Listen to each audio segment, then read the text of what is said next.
Who's ready for a little new look Dynamite? I am really excited to see what the new set here looks like on AEW Dynamite. We got blue, we got red, we got lasers, we got all sorts of stuff. I've seen a couple of pictures from people at the show already. Looks pretty good, but it'll be nice to see it in the full intro and the pyro and the TV production and all of that. So we are ready here. First Dynamite of the new year. Happy January 4th. 2023, and Happy New Year to everybody. We are here for the second time this year. We were up here on Monday night watching Raw. And, of course, last night we had Wrestle Kingdom 17 with the debut of Mercedes Moné. We've got a brand new IWGP World Champion in Kazuchika Okada, and we had Kenny Omega defeat Will Ospreay for the U.S. title. Pretty good show, loaded with great wrestling last night, and I think one of the only maybe letdowns, to be honest, might be Mercedes' debut, as it felt, a little bit off, and she might have even botched her new move with Kairi. I don't know what was going on there. But, then again, you have to take into account the Japanese audience, and they're not going to really be shitting their pants when people come out there. So the lack of crowd reaction, I didn't read too much into. I think Mercedes will get a great reaction here in the States on February 18th, and possibly even 1 week from today at Dynamite next week as Suraya's partner. So once she gets over here, I think she'll do great business for New Japan. But maybe last night, her debut was exactly what we thought. We figured she would come out either before or at the end of Kairi's title defense and challenge her, and that's exactly what we saw. So it was really good to see her again back in the fold, and had a lot of friends backstage. Bailey accompanied her to Japan, or met her in Japan. Naomi was there as well, and it's the first time, I think, in Wrestle Kingdom history. Is this the new intro already? We're still like 2 minutes away from the show. Okay, this is just an advertisement, it looks like, for Dynamite. I don't know if this is the official intro. They're really plugging it hard. But basically, when it came to the Mercedes rumors last night, we knew what she was going to do. And she did exactly what many of us predicted and speculated. So I wouldn't really view it as a shock or a surprise, but it was a very cool visual to see someone like Sasha Banks, who's been in the WWE system for a decade, show up somewhere else. As a wrestling fan of 40 years, I know what it's like to watch people jump ship. I've been watching it forever, and it's really cool. And we had a 20-year gap there, aside from TNA, where we really didn't have that type of stuff. And it's just so cool to see it back. And really cool that Mercedes, Sasha Banks, whatever you want to call her, showed up last night. And it did kind of look like a... Oh, I thought you gave the like a DDT. I thought you were talking about her new move. I don't know what the hell her move is. DDT, armbar, weird-ass thing. Did not execute it very well, but we'll let it slide. We'll see what Mercedes does in the future. But wanted to come up here just a couple of minutes early to get us welcomed. It is the top of the hour, and I still have Big Bang Theory on, so let me refresh this so I can get Dynamite working. I want to see this intro. I don't want to miss it. Oh, for fuck's sake. Now I'm back to MTV. Okay. All Elite Wrestling. There we go. Here we go. Top of the hour. I might have missed the first couple of seconds of the intro now. All right. I still have Blossom on my Big Bang here, so I might be a couple of minutes behind you guys. Okay, can we get to the show now, please? Please? Well, Michael, I think Sasha's been in the system for 10 years-ish. I mean, when did she sign with them? I mean, maybe it was 2014. It might have been maybe 9, but she's definitely been there 8. We know that, so. All right, there we go. Finally, Big Bang is over. It's time for Dynamite. I want to see this intro. Here we go.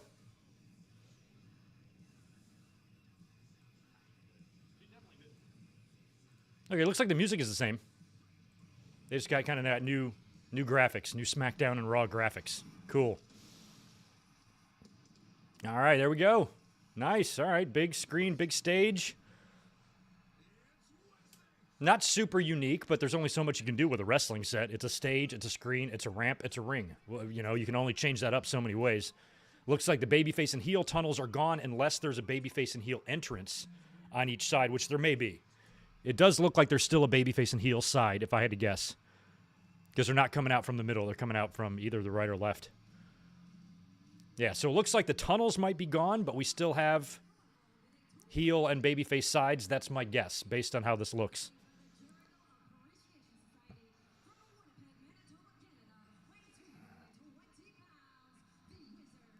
I was worried about it looking a little bit like WWE. WWE loves their big screens, don't they?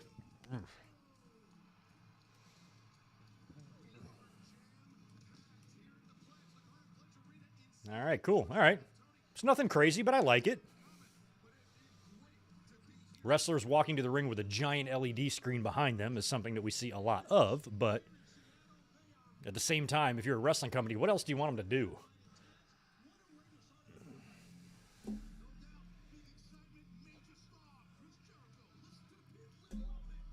And they are singing Judas. I got to turn this down. I don't want any Judas copyrights. There we go. Crowd is wired. They are in Seattle tonight. I love the advertisement of MJF being contractually obligated to be there in Seattle tonight. Otherwise, he would not be there. Very funny. All right. Well, Jericho's wrestling Ricky Starks here, right? He's got 2.0 with him.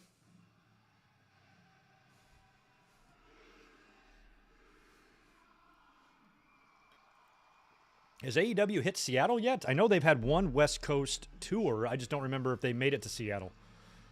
Because next Wednesday will be the second time in the Forum. Look at Ricky Starks. Yeah, he's coming out the babyface side. So there's still a heel and babyface side. That's cool. I'm glad they kept that intact. I was thinking that might go away.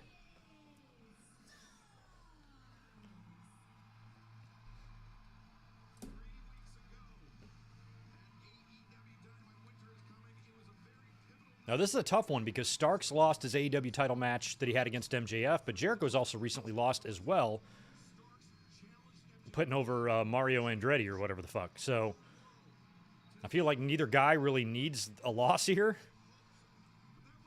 but I feel like a win would do much more for Ricky than it would for Jericho. Unless Jericho cheats, wins, you run it back in a week or two, or at Revolution, and Ricky gets the win back. Perhaps. Depends on how long this feud is going to go.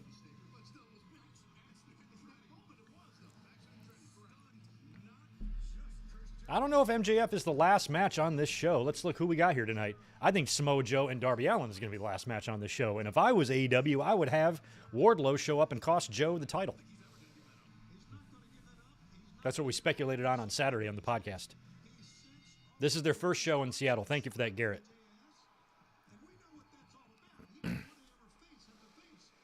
All right, Jericho and Starks. I did see, it didn't look that bad. I saw a picture of Jeremy Renner from the hospital that my girlfriend showed it to me. It didn't look that bad. I mean, he doesn't look in good shape, but his face was still there.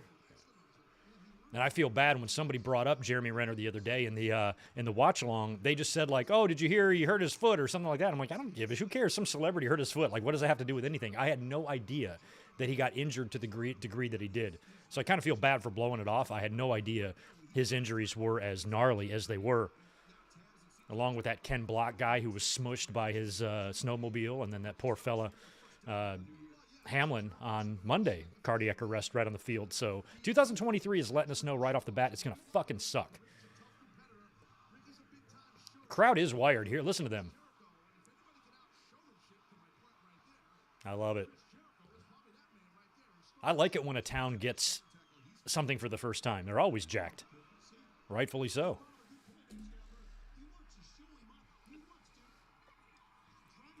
All I know is about Seattle is that's where Kurt Cobain is from and Nirvana and Frasier lives. Other than that,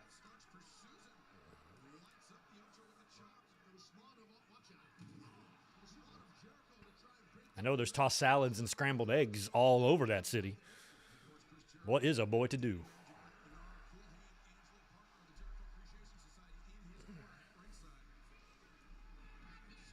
Oh, yeah, I think maybe coffee was invented in Seattle. That's where Starbucks started, right?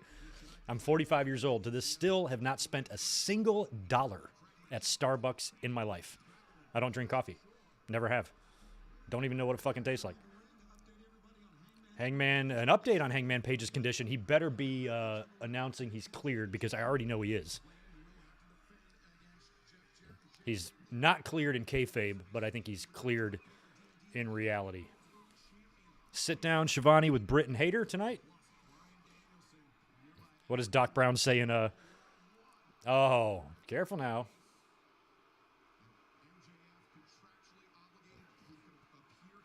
I'm digging Aubrey's alien eye makeup. Swerve and AR Fox tonight? Holy shit. Is that on the graphic? Oh, yeah, I guess it is. Man, the crowd is reacting to everything. This is cool. Hogan and Sky Blue against Cargill and what's-her-face. Look at Ricky dancing the high wire. That's old school with a little hip action. I like it. Nice.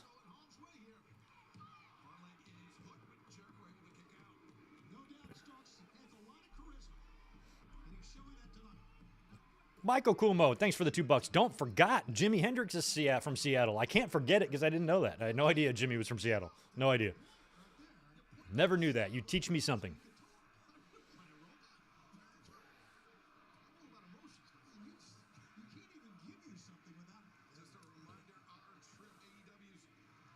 Oh, you fucking Bernard. Greg Marmalard.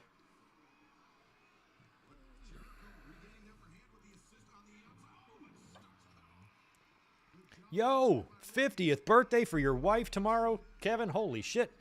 Happy half century, Sherry. Got yourself a good man there.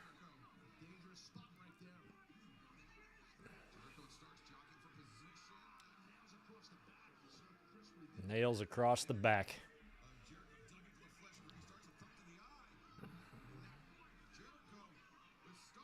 Ooh.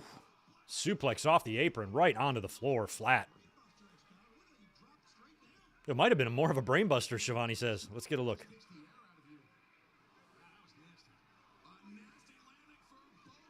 We're going picture in picture, I can already tell.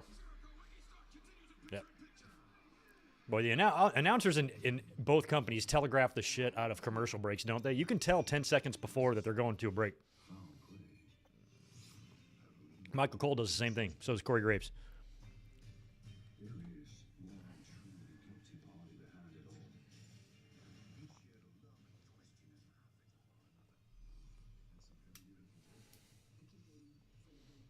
Yeah, I've been trying to keep updated on Damar Hamlin's injury. I mean, the fact that he made it through that night, they didn't have a whole lot of updates for us the next day, but the fact that he just is alive is a plus to me. But I didn't think they'd be able to really analyze what kind of condition he's in until he, regains consciousness and see how much damage was done in the cardiac arrest. But if things are looking better, that's excellent news. Really hope he can turn this around and recover fully would be fucking great, but just recover good enough to live a life would be acceptable. So best of luck to him.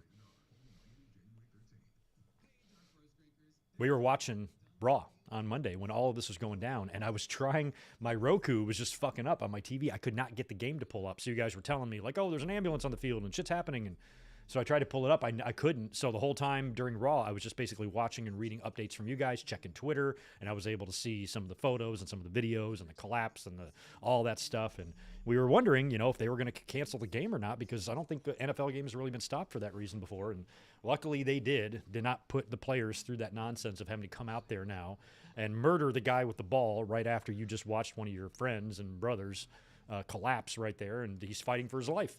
Really no other thing to do but call off the game. Logistically, it's going to be weird because it's end of the year, and I don't know how they're going to make that up in such short amount of time by keeping the playoffs intact. Not sure how they're going to rectify all that, but that's just shit you got to figure out when a human life is in the balance. Take care of him first. He's the most important. You can figure all the other crap out later, and it looks like that's what they're trying to do. Ah, Sherry, he was not supposed to tell everyone. Damn it. You're in the doghouse, Kevin.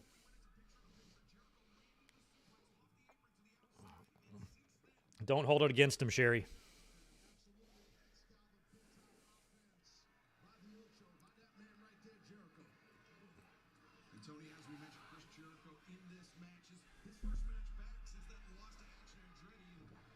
I completely forgot they were doing a new graphics tonight, and then I went to go look for the match graphic, and I'm like, oh shit, they threw me a curveball. They're now like kind of more horizontal than kind of the vertical ones, and so I tried to find some good laser background. I'm going to refine this in 2 weeks when we come back up for Dynamite. I'll have a new kind of overlay looking, but this is what I came up with on the fly about an hour before the show. I'm like, I think I can make some lasers.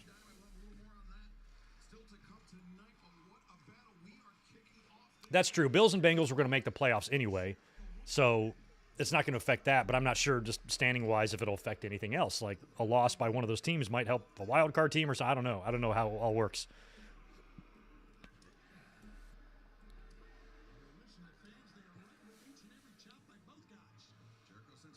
Nice. Starks with a running lariat.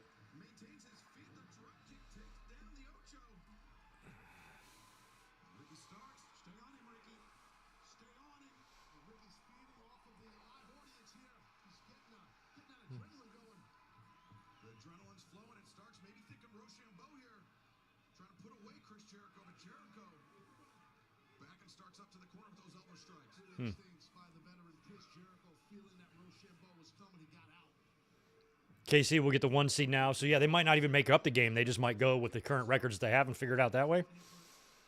They could just call it a tie, I suppose. Because it is different. I mean, if this would have happened in week 3, week 4, you would have all year to make it up, you know. Wouldn't have mattered really at all in terms of trying to rectify and getting the game done. But since it's so late,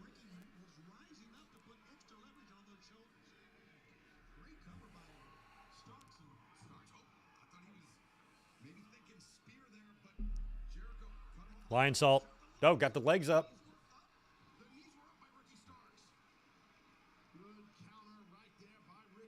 Come on, Ricky.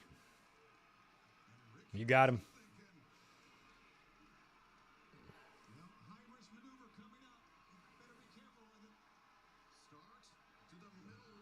Going to middle rope moonsault. Oh, Jericho's going code breaker. Super kick. Down goes Jericho. Took it hard, too.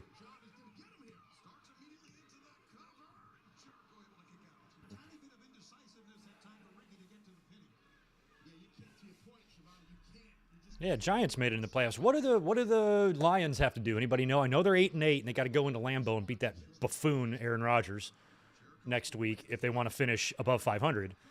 If they do finish 9-8, I'm not sure if that'll squeak them in or not. But if they finish 8-9, still not a bad year considering they started 0-5 or 0-6 or whatever it was, or 1-6, something like that. It was bad, whatever it was. Nope, Judas Effect missed, blocked. Rochambeau, he's got him up. Jesus, that's dangerous. Jericho's got to be 60 pounds heavy. Oh, man. What came off of Ricky? His elbow pad? Oh, he's got it in. He's got it in. Holy shit.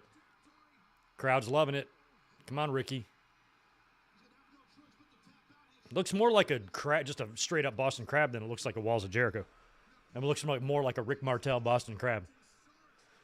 Come on, Starks. Power out of it.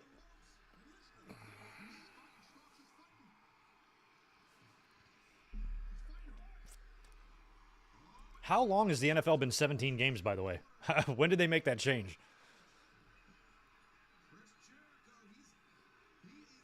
Or is it 18 games? Maybe it's 18. How many are in a season these days? Up. Oh, no. Aubrey. Oh, for son of a bitch. Great work there. Oh. Floyd to the face. That's it. He's out. Aubrey, ring the bell. I'm fine with that finish. I liked it.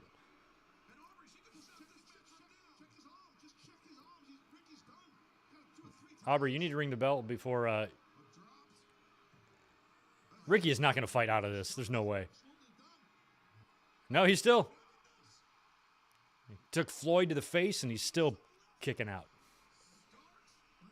Oh, just last year. Okay. Oh, 18 weeks... started 3 years ago. Okay. 8. Yeah, 17 seemed weird. It would have to be an even number. Yeah, so they increased it by 2. 18 games 3 years ago. Okay, interesting. So does that mean the Lions have 2 games left? If they're 8-8? What does that mean? How many more games are left?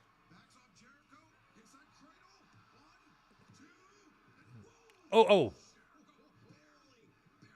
One of them felt like they got pinned there.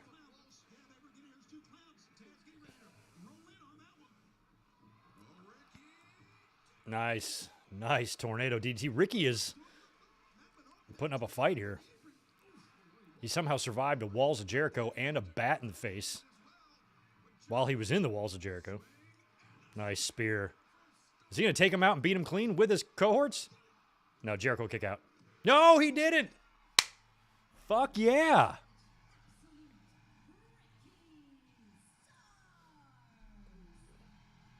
Look at Jericho's body of work since he's been in AEW. He has worked and put over a lot of homegrown talent. Or maybe not homegrown talent, non-WWE talent. AEW-ish talent. I know Ricky Starks has worked other places, but... Oh, here comes Action Andretti. Bring in the kid.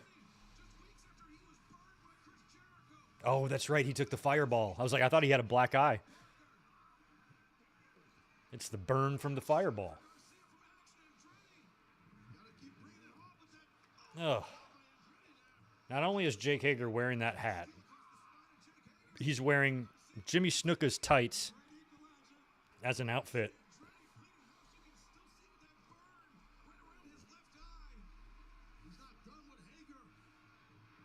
Oh, okay, thank you. 18 weeks, 17 games. Each team gets a bye week. Duh. Now that makes sense.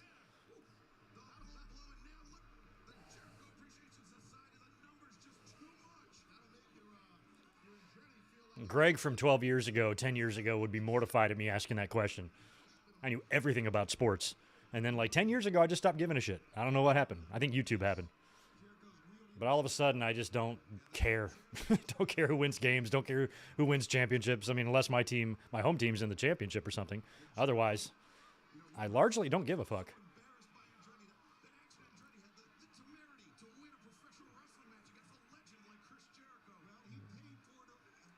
I mean, this is like 10-on-2 here.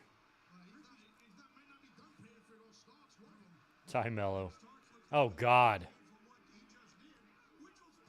Are they going to powerbomb? Oh, Jesus. Now this poor guy's got to take a bump after a match like this? I don't even want to watch this. Don't hurt him. Don't get hurt. God.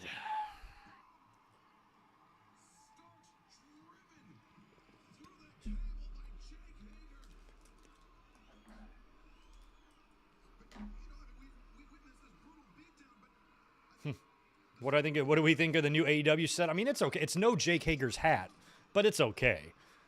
I mean, if it was up to me, I would just have Jake Hager's hat, one big purple hat as the set, where all the wrestlers come out through the bottom. But nobody ever does what I want, so they gave us these red and blue lasers instead. I'm fine with it. Whatever. Oh, look at this. Now we get a good look at the now. It's very sleek. It definitely is. It definitely gives a more polished, professional look to it. I do like the announce desk. Look at that, with the 3 kind of monitors down there at the bottom instead of the whole damn thing being LED. Because I think WWE's got, like, too much gloss and too much production, and I don't want AEW to have their product be watered down with lasers and 4K 3D renders and all that. You know, we don't need that. All right, we get an update on Hangman next. Well, these new graphics are okay. I like them. I watched Mercedes' debut, but I did not watch Wrestle Kingdom last night. I was kind of keeping my eye on it. I was able to see a lot of clips. I saw a good amount of the Ospreay and Kenny Omega match, which just looked insane. And I saw Mercedes' debut and a few other things, but did not watch the show straight through last night. Haven't done that in quite some time. I bought New Japan World and subscribed to it when Jericho went over there to face Omega, and I kept it for like 2.5 years, and then I canceled it maybe a year ago now. So I wasn't going to watch Wrestle Kingdom last night. I kind of knew what Sasha was going to do. I wasn't that freaking out about it. Thought it was cool and everything, but I don't think it was enough to make me buy that pay-per-view.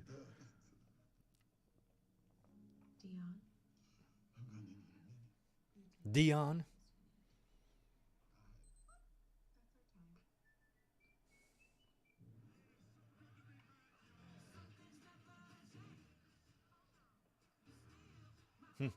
What do I think of the Karen Jarrett drama?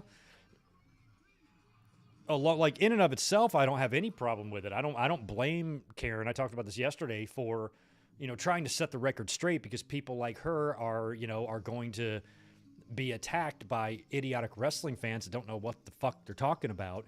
And she probably does get sick and tired of hearing things like Jeff Jarrett stole you from Kurt Angle, when that's not the truth. It's just what these morons think. or the conclusions that simple-minded wrestling fans come to.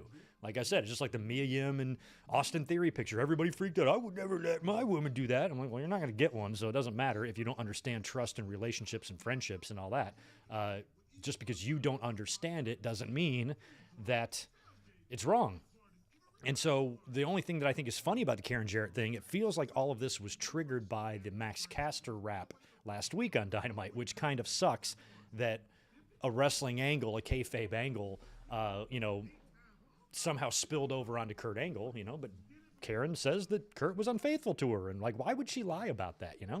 Like, I believe it. Wrestlers being unfaithful to their wives, for a wrestling fan to sit there and think that that's not possible is fucking idiotic, because every wrestler is unfaithful to their wives, especially back in the day. My favorite wrestler, Bret Hart, has got a whole book where he openly admits to being a shithead to Julie. These things happen. And during a time in Kurt's life when he was in a bad place and on all sorts of drugs, surrounded by a bunch of hot divas, he's probably going to fuck one or two of them. It's just reality. And he did, and it ruined his marriage. And him and Karen paid the price, and their kids did too. But she's got a new life now. And so when she hears fans assuming things, you can only ignore that for so long, especially when it spills over into the psychotic and the threatening, because wrestlers get threats and shit from these dipshits that don't know anything. So I don't really blame Karen for just coming out and saying what was true. I don't see any reason for her to lie about any of that. What would the point be? To just make up everything she can about Kurt Angle. Like Hangman's fluffy jean jacket.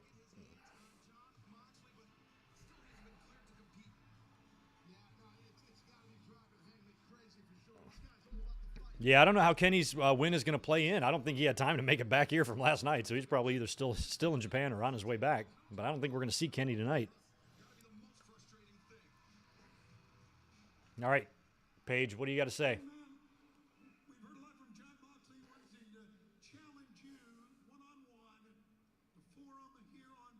Yeah, the forum next week.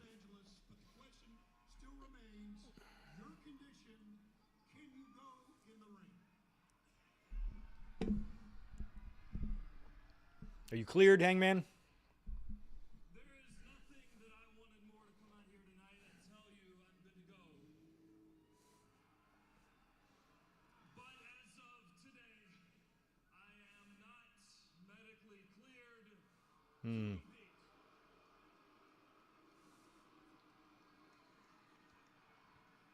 This looks like a big stadium. Is this where the Sonics play, or Sonics aren't there anymore? Is this where the Sonics used to play? It's going to set me back One more week. We just do this thing forever, and that's not what I want. What I want is the same thing Jon Moxley wants, and that's next week. Oh, he's going to want an unsanctioned match or something, right? Luckily for me, I do have a date, Doc. If I take a red eye home tonight, I get that last brain scan, it comes back good, then I will be cleared next week at the 4. Right? Who are they looking at? The doctors out there? And I don't care if it's in this ring, if it's in catering, if it's on the roof, I will fight Jon Moxley. A flight from Japan would not be that far from Seattle, to be honest. I mean, it'd be long as shit, don't get me wrong, but it might not be quite as long as 20 hours. Probably more like 12, I would think. I'm not sure. Possibly as little as 10. I don't know.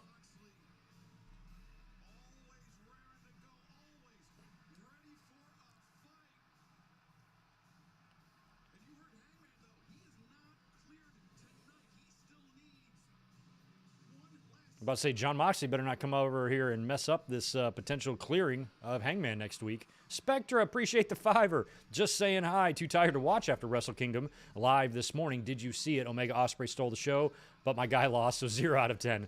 I definitely know that Omega and Ospreay, basically on what I saw of it and the reaction, definitely going to be an early match of the year candidate and definitely the match of the night last night for sure. But no, did not stay up to watch it. Thought about it. I had my employee Christmas party last night, so me and Elizabeth went to that. We came home. We just watched a movie.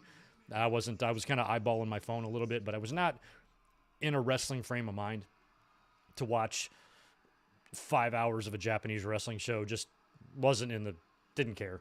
Last night, took the night off from wrestling. But I definitely was watching what was going on.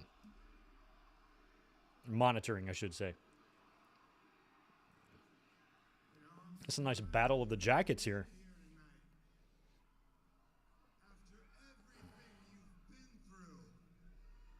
Oh, the Seattle Krakens. Their new hockey team. Okay. I'm getting a little sick of everybody taking something so beautiful and treating it like an unfortunate accident. I'm a little sick of the flowers and sympathy cards and this ongoing candlelight vigil for Hangman. Candlelight vigil. Well, you're the one that did it, Mox.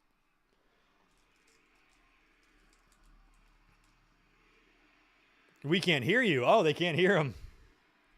His mic is not working?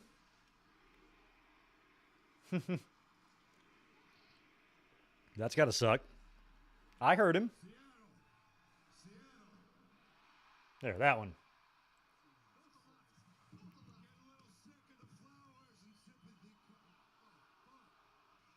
What the fuck?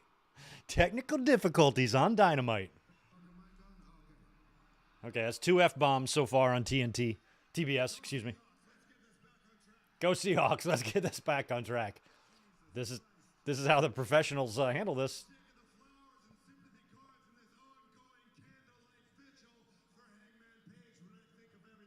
He recovered.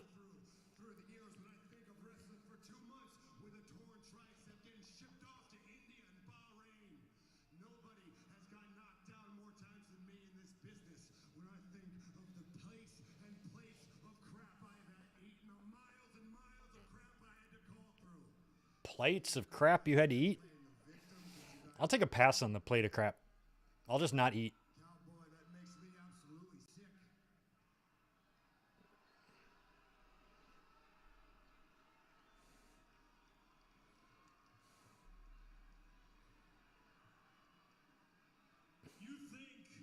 Supersonics were a badass team.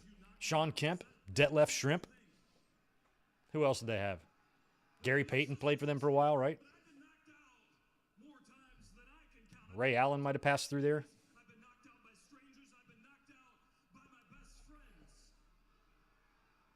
Oh, no, Detlef played for Indiana. Who's the big guy? Big white guy played for Seattle. Maybe it was Detlef Shrimp. There's a white guy that played for Indiana, too. I get the two of them confused. You don't seem like a guy for nuance, so I'll put it to you simple. What I'm angry about is how you called me out here. And when I stood face to face with you, you didn't let me get a word in before you made a joke. You nearly took my career from me. You nearly changed my life, and you wanted to crack a joke about it. And I think I know why, Mox. I think I know why, because I think That was when Mox said, do you even remember what happened? And then Hangman decked him.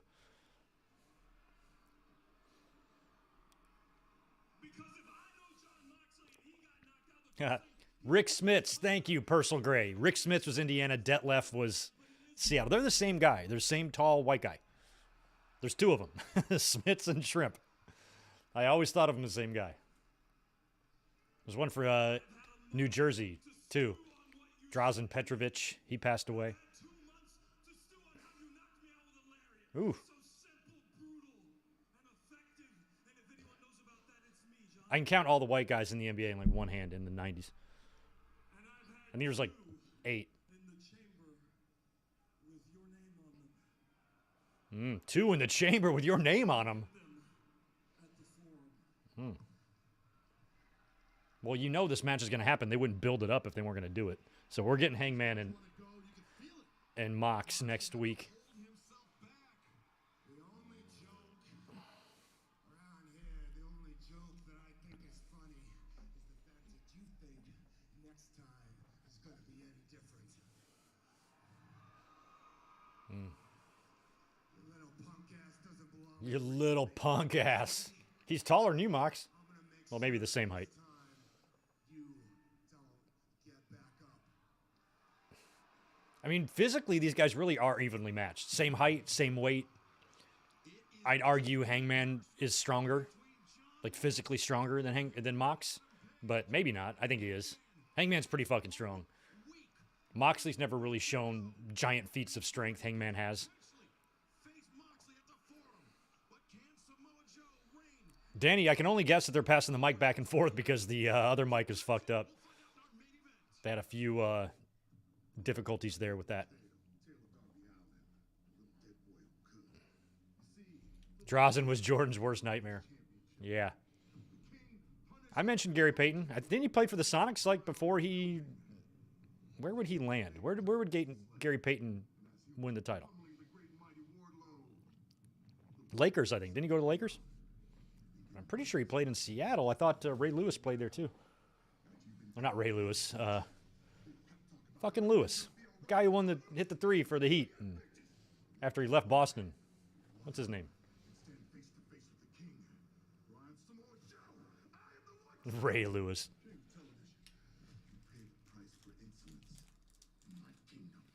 Keith Van Horn. I forgot about Keith Van Horn. Yeah, another white boy.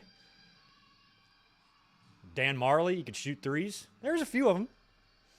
We represented in the NBA a little bit. Okay, here comes Jarrett.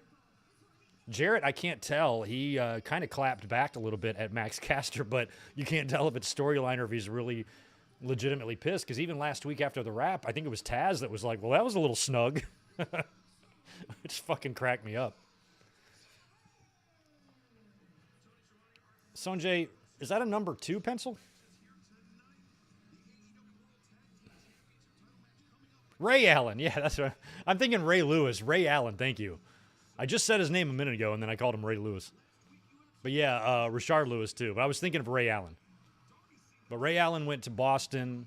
I think he was in Seattle all those years, right? Or was he in Sacramento? I forgot where Ray Allen was. Then he went to Boston. Then he went to Miami. I think he won championships with both.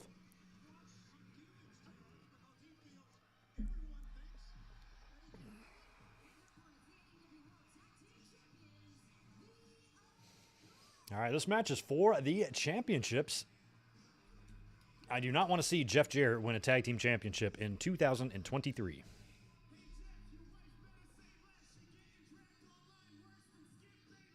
Oh, that was good. Oh, Dixie Carter too.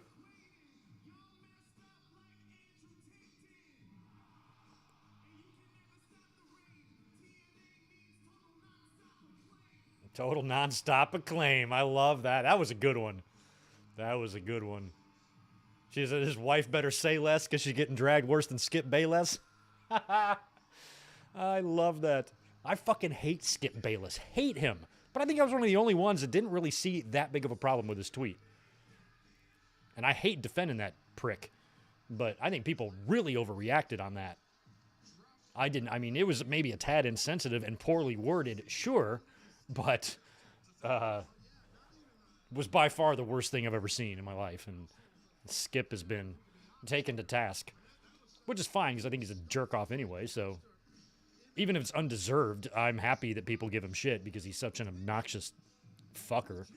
But I didn't, like the tweet that everybody was mad about, I didn't really see what the big deal is. I think all he was doing was trying to speculate how the NFL is going to handle this. He's like, obviously they're thinking about postponing the game here, but how are they going to do that? And when he said, how are they going to do that? Like, oh, you don't care about human lives. And I'm like, I don't think that's what he was saying. Is given how much of an asshole that guy is, I still don't think that's what he meant by it. I just think he was thinking out loud in a tweet and probably should have thought before he hit send. A far cry from the worst thing he's ever said. And I just didn't. I was just surprised. Like, people really got on his case. Shannon Sharp almost ripped his head off today on TV. Like, everybody's so pissed. I'm like, am I the only one sitting here that doesn't think what he said was that bad? I'm just trying to be logical here. And this is coming from a guy who can't stand Skip Bayless or anybody like him that pontificates and is arrogant and douchey and always has really aggressive, outlandish opinions. And I know sports fans like that type of attitude. I don't. And I think it's stupid. But of all the idiotic things someone like him or Stephen A. Smith or anybody who's loud-mouthed and arrogant, of all the things they've said over the years, this is hardly one of the worst things I've ever seen. So I'm in that small minority who really didn't take an issue with that tweet.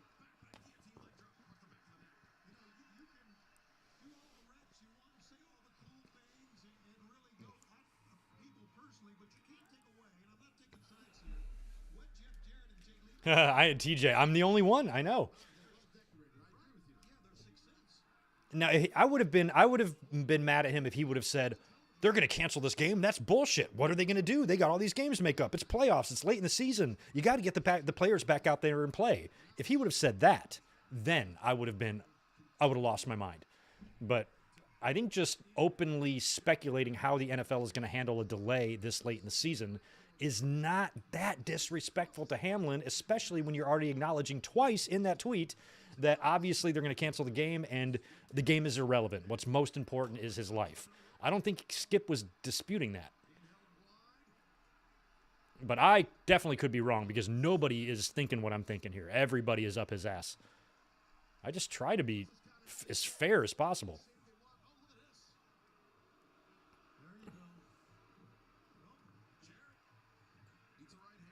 I mean, as much as I hate the fact that Jarrett's in the ring at this age, at this year, in 2023, and he's wrestling for a championship on TV, he's not in the worst shape. Oh, another one. I mean, for somebody of his age, I mean, Billy Gunn, I think, is older than him. I mean, Jarrett moves around better in there than Sting. Moves around better than Taker. I don't think he's any worse than Triple H was in his last match. So, I mean, in terms of Jarrett and his age, at least he can still get heel heat. At least he's still kind of good at what he does. But I've just never been, like, a huge Jarrett fan. And the last thing I want to see here is Lethal and Jarrett winning some gold. Bitch slap to Billy Gunn? I don't think so. Fucking Lethal, man.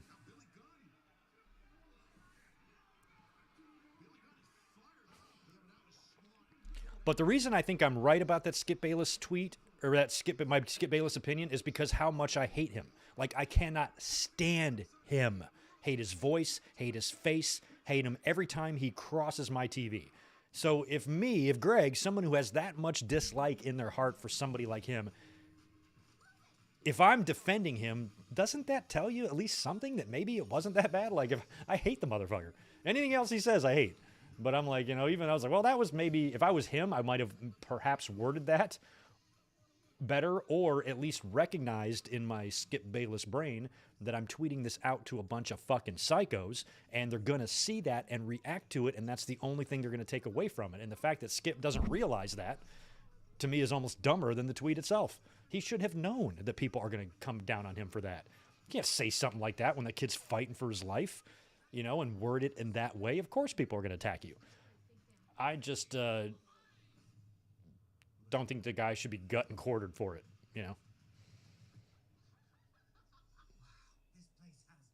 I'm like, newsflash, Skip Bayless is a dumbass. You guys are just finding this out now? This is the first time you're aware of that fact? I think that's kind of silly. It's kind of something I'd expect from a douche like that, So maybe that's why I didn't take too much offense to it.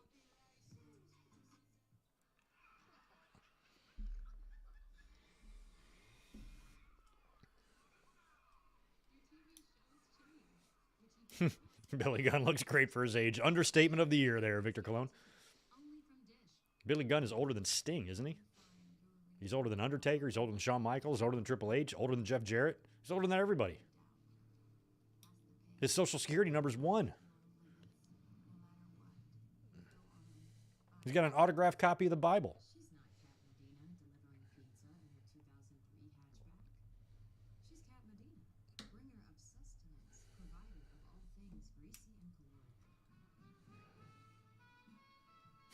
It debates with Steven and Skip. I think it's just the aggressiveness of that's such a turnoff to me. Maybe it's because once I started getting on YouTube and I just really got turned off by that type of attitude, because you see that in a lot of wrestling fans too. They're so arrogant and they don't know shit, but they talk like they do, and that drives me crazy. And I don't know what gives Bayless or Stephen A. any more knowledge than any analyst. I think it's just they're outlandish and they have crazy opinions and they fly off the rails and they say crazy shit, and a lot of people like that. A lot of people like and are attracted to aggression, probably because they're miserable in their lives. But I'm not attracted to aggression. I'm attracted to chill. And I don't think there's any reason to get mad and yell and scream unless there's an issue that needs to be yelled and screamed about. But you watch Skip Bayless tweet, he can just be tweeting a regular game. Everything's in all caps. He's screaming and yelling. And I'm like, why do you tweet like a wrestling fan, like an unhinged wrestling fan who just saw Charlotte win a title? Like, that's what I expect from unstable nut jobs in the wrestling community, not from professionals on cable TV 5 times a week. But part of that attitude is precisely why he's on TV as much as he is. I just don't get the attraction to that type of personality. That's why I don't understand why Jim Cornette has so many followings, just to hear him curse and rant and rave and scream about everything all day. How can you be happy living like that, you know? Being that way or listening to that. I have no clue how people can function with that level of stress in their life. Jarrett, see, no matter what Jarrett does, as much as I have no use for him personally in the ring, like, he's still a very smart worker. And he knows what he's doing. See, we're fair on this channel. I don't like Jeff Jarrett either. Can't stand him. But I'm not going to bullshit myself and say the guy doesn't know what he's doing. He does.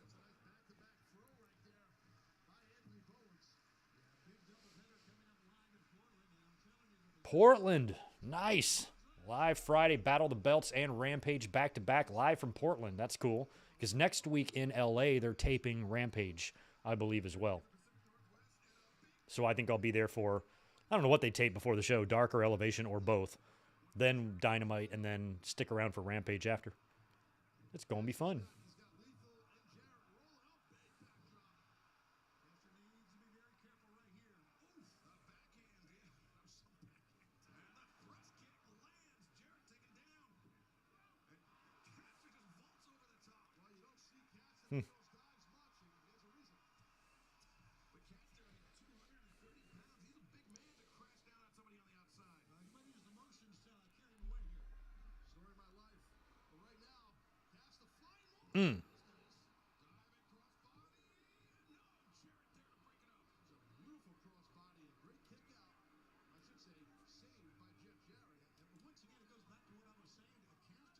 I know Caster's pre-rap catchphrase is to go, yo, yo, but I love the yo on his tights because it reminds me of Yo MTV Raps, which I loved as a kid.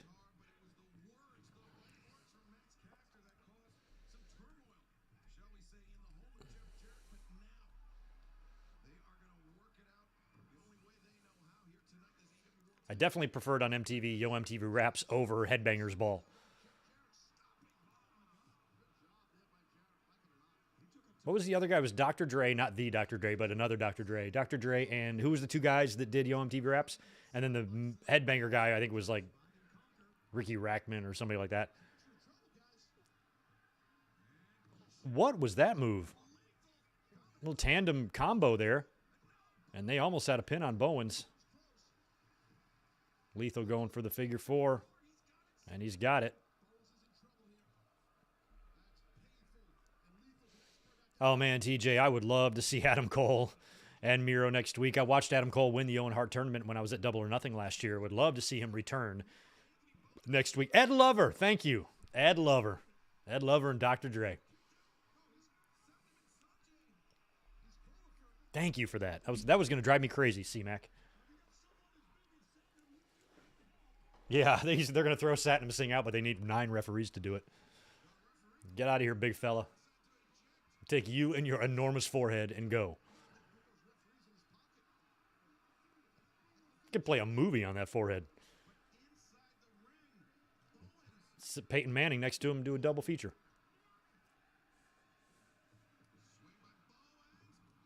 Nice, nice. Oh, he's going to get shatter machined. Or not shatter machined. Skull crushed. Whatever that move is called. The stroke, yeah. No, Bowens got his foot on the ropes. There it is. No! No! Horse shit. Horse shit.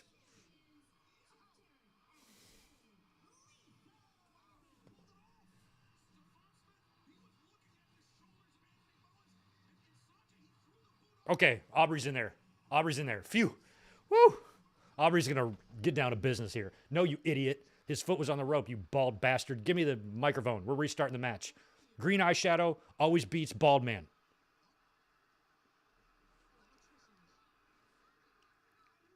Are you sure? That's the funniest shit I've ever seen. I don't know why. Okay, we're restarting the match. Tell it. What's her name? Dasha? Your attention.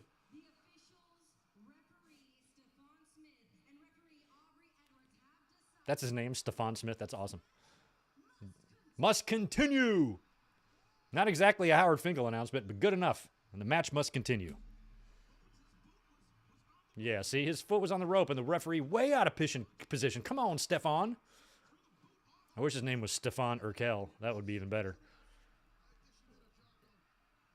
Oh, nice super kick. All right, we're going to the finish here. Acclaim's going to retain. I got no doubt. They're not going to restart the match and then have Lethal and Jarrett still win. There it is. All right. Phew. Woo.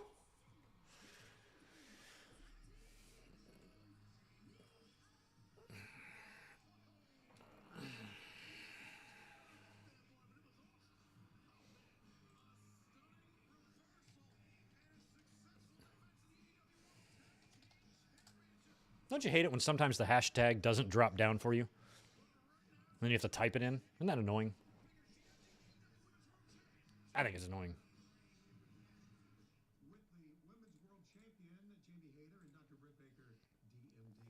All right, let's see. Oh, I got a Michael super chat up there. I'll hit that in 1 second. Let's hear what Britt and Hater has to say. I'm going to go reach in my fridge and grab a beer out. The bigger question here is, will Suraya ever get it? Since the day she got here, Tony, she does not get what AEW is. She doesn't get what this company means to us, to our fans, and to our family. She doesn't understand what we mean to AEW and what AEW truly means to me. We're AEW originals. She'll never get it. Homegrown. I think it's safe to say, Jericho, although a little different, had very similar starts. We had rocky beginnings here. Oh, they're totally going to feud, these two. Just a little bit to figure out what the hell we were doing, and we worked our way up of the women's division. And now, Jamie Hayter's your AEW Women's World Champion. And what I don't know that Suraya realizes is that last week she had two of the best female wrestlers in the world standing right next to her. So no matter who she's looking for, out there, over here, wherever, I really like Hater. I hope she becomes a big star. whether we like them or not, are fantastic professional wrestlers. How has she not made a decision yet who her partner is? Maybe she just wants you to think about it. Well, Sarah, you did come in here, did make an impact, and maybe it was your house. Was. But Jamie is the champion. I'm the boss. She's the killer. I'm the pillar. She's the killer. I'm the pillar. I like that. Dr. Britt Baker, D.M. She did just say she was the boss. Did you hear that? That's subtly. She goes, I'm the boss. I think Mercedes is the CEO. So instead of the boss, Sasha Banks, she's the CEO, Mercedes Moné. But I think Britt calling herself the boss there is something you need to think about.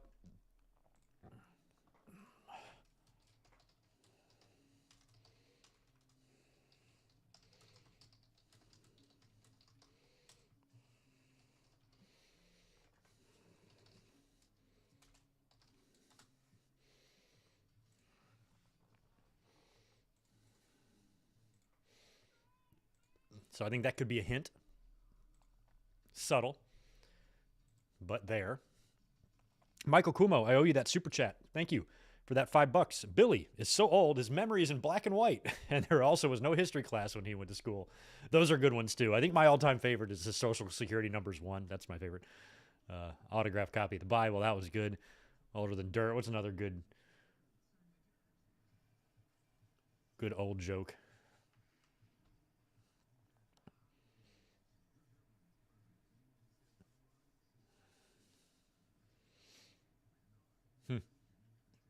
Yeah, Aubrey saves the day for us there. I'll tell you, man, I was not looking forward to that. To Lethal and Jarrett Tag Team Championship reign.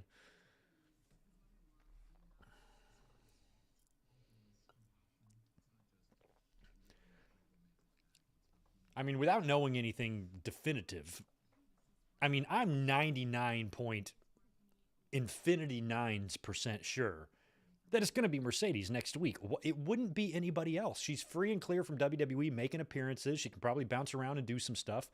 Why wouldn't she be Suraya's partner in this building on this night, in this setting? Perfect place for her to debut. Now she's already debuted in New Japan with her new name, and people have gotten an overall look at her. And now, with all the history with Suraya and their history from WWE, Sasha being the one to kick Suraya into retirement for 5 years, what a full circle moment for the two of them, and maybe even, cathartic for them at least, I mean, I just know that if it was me, even if it was a complete accident, and the person that I injured told me, don't worry about it, it's an accident. Like, Droz has no ill will towards D'Lo. Big E has no ill will towards Butch, or what's the fuck his name, Ridge Holland. And Suraya has nothing against Sasha. That doesn't stop you from feeling guilt. Even if they tell you it's okay, I know me as a person, I would not be able to sleep at night knowing that I ended someone's career. That would be really, really hard to live with. So I think that just that match might do a little bit, maybe just to ease Sasha's guilt or whatever. I just think it would be a good moment for the two of them. And for me to be there to watch that live is going to be kind of cool. I'm excited. I was excited about Double or Nothing, too. I got to see Martha Hart in person. Never seen her before, and she's the wife of the wrestling death that murdered my insides more than any other one. Got to see CM Punk win the title. I'd never seen CM Punk wrestle before in my life live, and he wins the championship the first time I see him. That's kind of cool, too. Maybe I spoke too soon. Now, Big Bill, Lee Moriarty, and Stokely, you guys have made it very Right, San Jose, same day as Elimination Chamber. Mercedes is going to be challenging Kyrie. my hometown of Los Angeles, California, for one night only. L.A. Hook and I take care of business. Yeah.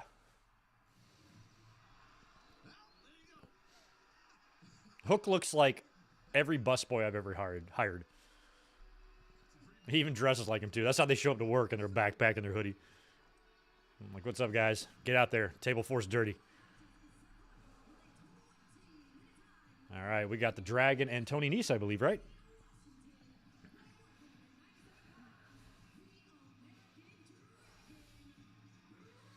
Yeah, it's CEO time. Doesn't have the same ring to it. Does it a motto? I just saw your tweet.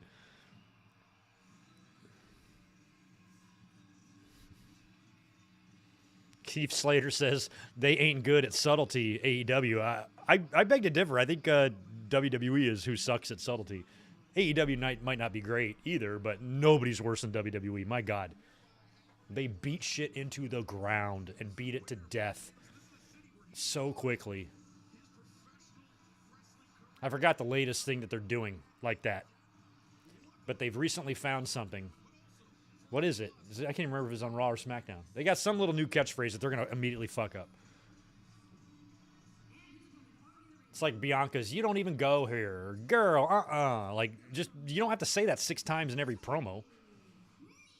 Just bust it out here and there.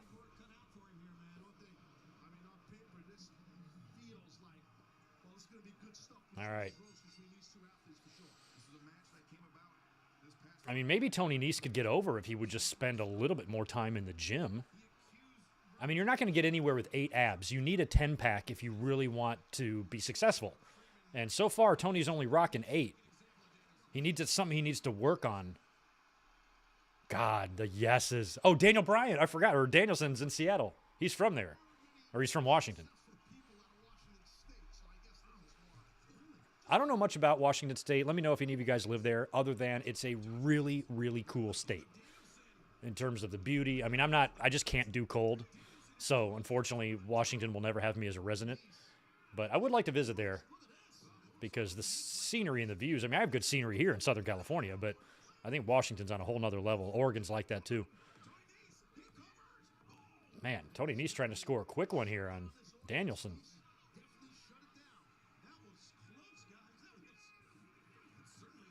Who's this? Oh, yeah, that's right. I thought that was who's Flock of Seagulls, Robert Roode out there. It rains a lot. That's true.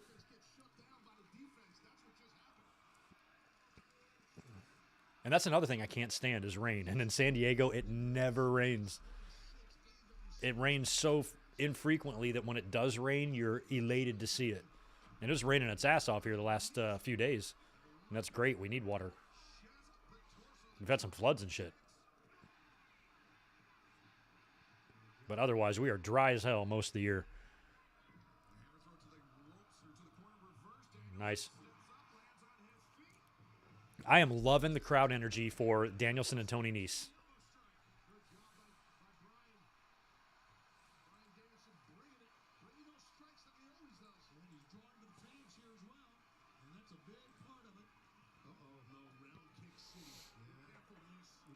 The Seahawks should have ran the ball.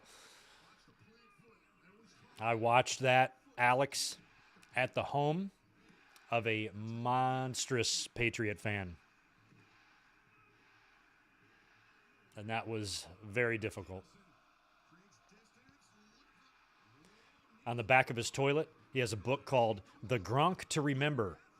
And it is a series of erotica from the life of Rob Gronkowski. You can read different short stories of his escapades.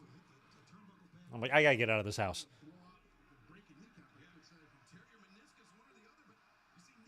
He's going for the running knees. He nailed it. Wow, what a sell by Nese.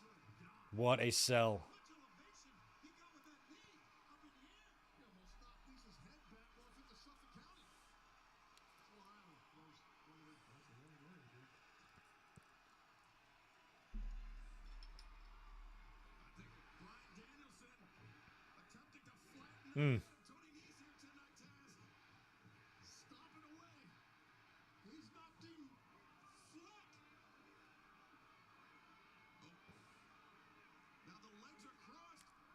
He's got it. That's it. That is it. I think he was out before Danielson applied the submission.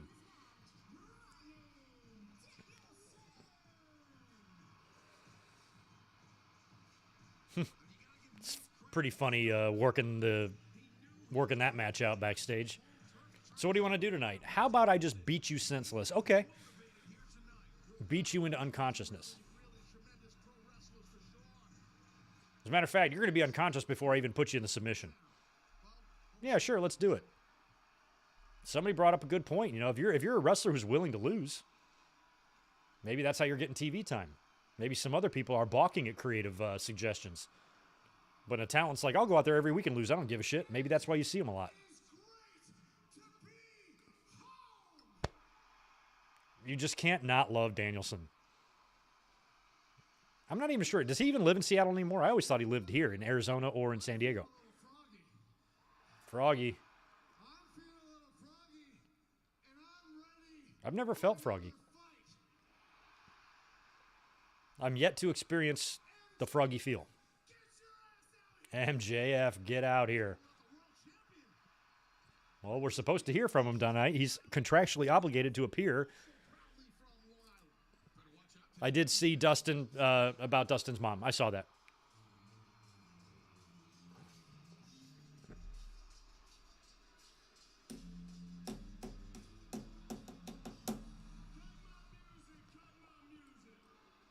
I was about to say, I didn't see the belt. There it is. He's wearing it.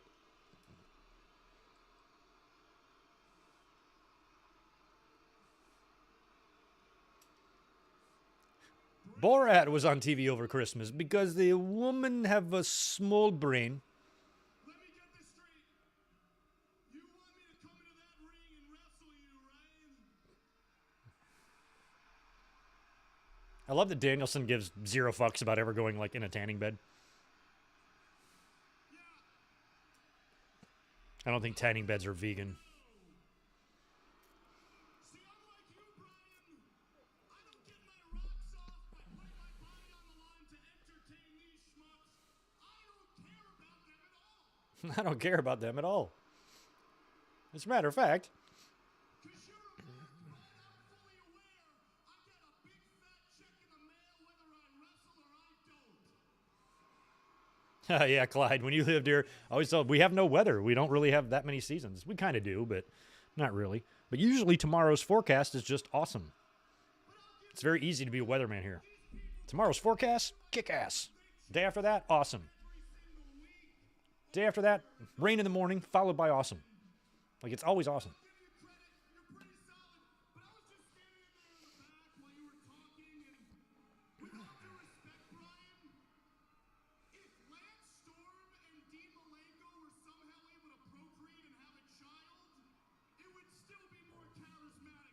Oh, God. I disagree. Just because you look like a goat. He does kind of. He does kind of. Oh, no. Mama Danielson and Father Danielson are cousins? Wouldn't be surprised. Oh, his mom fucked a goat. I see. Okay, that's what we're saying here. I like it. I mean, if somebody told me my mom fucked a goat, I'd probably laugh. I'd probably laugh before I'd be offended by it. I'm like, you know what? Maybe my mom did. I don't know what she was up to before I was born. She might be a goat fucker. I don't know. Oh, what did he say? What did he just say?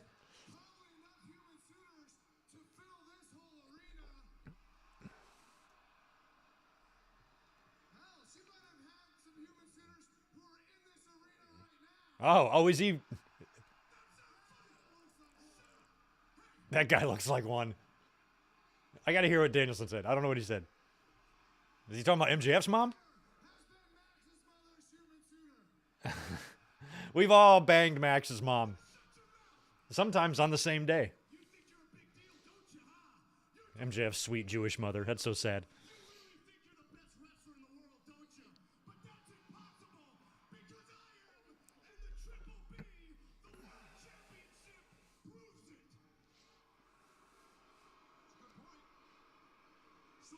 My favorite put down is your mama's so ugly she can make a strap-on go limp.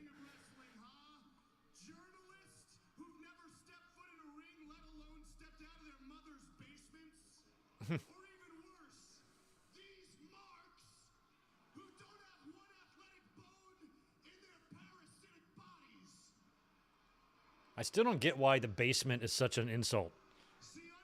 Basements are awesome. Basements are a second home underneath your home. You can build them out, build bars, carpet them, put a pool table in, video games, have multiple bedrooms. Basements rule. And I would love to live in a basement.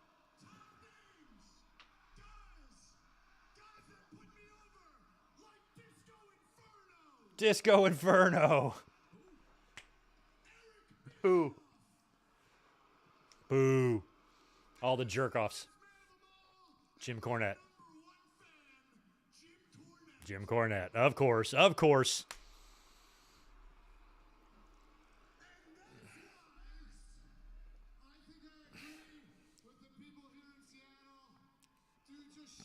Yeah, shut up, MJF. He's fucking dropping Disco Inferno's name. Tell me there ain't a bigger douche nozzle on Twitter than that ass bag. God damn. Aggressively assholish. He is such a monumental jerk-off. Oh, MJF said, hold on. I'm not ready yet. Jesus, I know. Danielson's unhinged.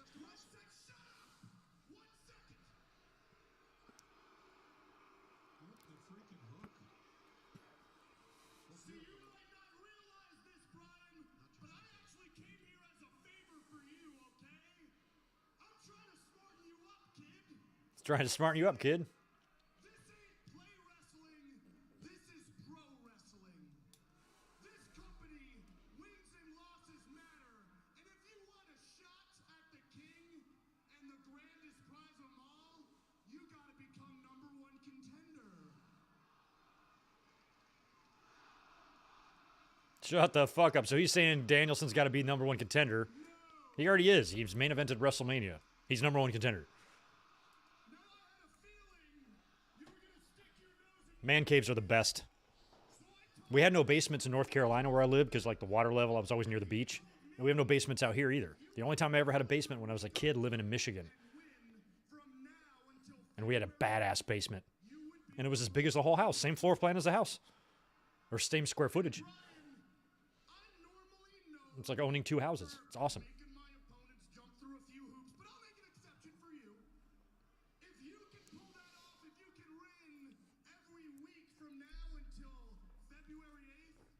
February 8th. For the Triple B, March 5th, Revolution, no questions asked. What do they have to do on February 8th? Have a match together? No. No. You know, Max does this all the time. I'm just going to come out here, wrestle when I want, become number one contender, and then beat you for the AEW Championship. Yeah, that's much better. I like that. Yeah. Tony Khan doesn't run this company. The EVPs don't run this company. I do. Nope. Max, the champ, does not run the company. Nope, sorry. It's never been that way. Unless Hogan was champion. I will have my lawyer Mark Sterling filler bust. You will Filler bust. contender until my contract goes up. You will never. Mark Sterling will filler bust. Do you understand? It's my way or it's no way. Got it? Danielson's kind of reacting like I would if I was having this promo with MJF. I'm like, you have issues, dude. Mark Sterling's a horrible lawyer. Mark Sterling sucks. He's a whore of a lawyer. Make that happen. Here, I'll humor you a little bit. Well, Tony Khan is a nerd. I'm a nerd, too. Little stipulation. Half of y'all are. If you agree to let me make the stipulation for our match at Revolution. We're going to have a stip at Revy. Seriously? Okay. First of all, watch your mouth, you fat stink. Watch your mouth, you fat skank. I wonder who he was talking to. Straight, Brian, you want to make a stipulation so that I I did like the Lance Storm and Malenko reference. really are so brilliant, Brian. Go ahead, please. Pick any stipulation. Lance Storm and Disco kind of take shots at each other a little bit on Twitter. Disco's such an asshole. I think you quite understand in this stipulation. So unliked. Be able to do anything that gets you DQ'd. And it's really, you call yourself the best professional wrestler. This is the real test of if you're a true professional wrestler. My challenge is for a 1-hour Iron Man match. We're going to do an Iron Man match? Well. Iron Man match at the pit between these two? Do it, dumbass. Do it. Fans are into it. Well, they wouldn't plant the seed if they're not going to do that. So, are you scared, Maxi Pad? Come on, man. Iron Man match. They can call it an Iron Max match. How much you want to bet he will? Iron Max match.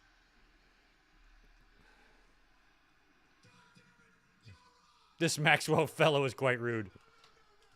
Shut your mouth, but I'm not worried because you're not even going to make it past week 1 because all you do, Brian, is joke when you have a big match opportunity since you've gotten here. You're a joke artist. A joke artist. So I didn't quite hear what they were talking about, but Danielson's got to do a bunch of shit to get the shot right. And then if he does, it's going to be an Iron Man match. I'm going to run through every single opponent that you put in front of me Okay, so Max is going to put opponents in front of him every week. And if he beats them all, he until February. gets the shot, I guess.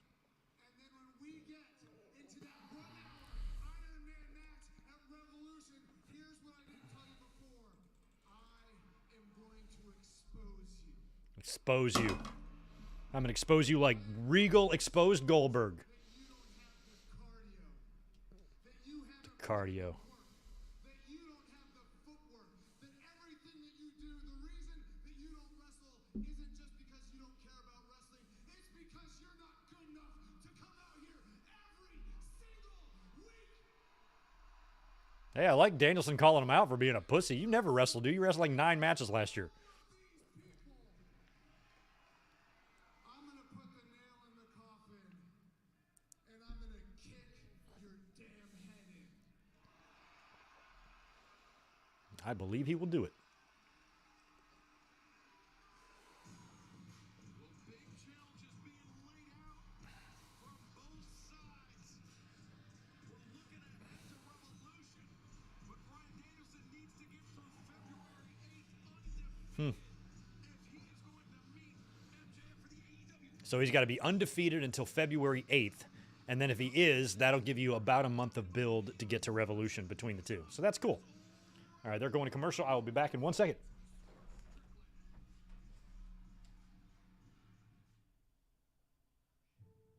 fiance is hope for the world. Why bother going on?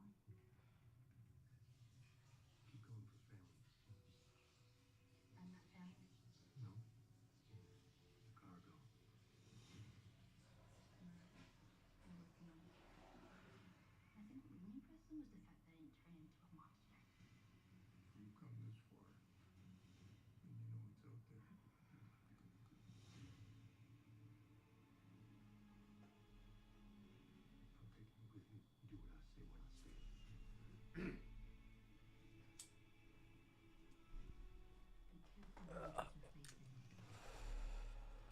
All right, we back.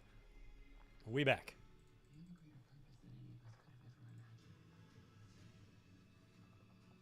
Huh. Yeah, Moxley already dropped 2 F-bombs, didn't he?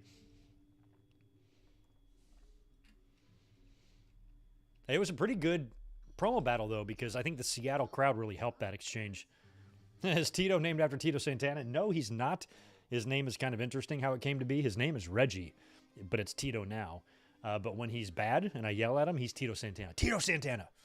Get down. I yell. You know how your parents yell at you with your first and last name? It's the same thing with him. But his last name's not Santana. It's Morgan. But Tito Morgan sounds stupid, so he's Tito Santana when he's bad.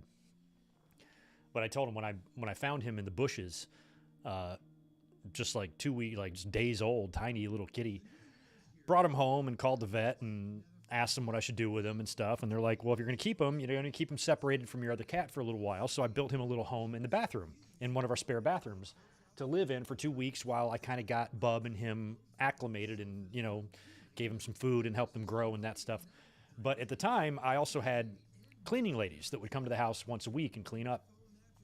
And I left, they're all Spanish-speaking cleaning ladies. And so I left a note on the door, the bathroom door closed, and I wrote like El Gatito, no, or whatever I put, like in Spanish. I wrote, don't go in, there's a little cat in there. But after that, like, he was so funny. My ex-wife was calling him Gatito, because that's what we put on the sign. And then I started calling him that. And then that kind of, it morphed into Tito. And so we named him when we got him, like, oh, I'm going to name him Reggie. He looks like a little Reggie. But he doesn't look like a Reggie now. And so the Gatito thing came from my cleaning ladies. And then I ended up just calling him Tito. It just morphed into Tito. So whenever I take him to the vet, they see Reggie on his paperwork and they call him Reggie, but he doesn't respond to Reggie. Same thing with Bub. Bub's name is not his real name. Bub's name is Louie. As a matter of fact, Bub's name was Harry. When I adopted Bub in 2011, his paperwork was Harry. His name was Harry. And I'm like, I don't like Harry. That's a stupid name. I don't want him to be Harry. So I renamed him to Louie, but Louie didn't even stick, because then I just started calling him Bub, and he became Bub. So Tito and Bub is not their real names. It's the way we did it in this house.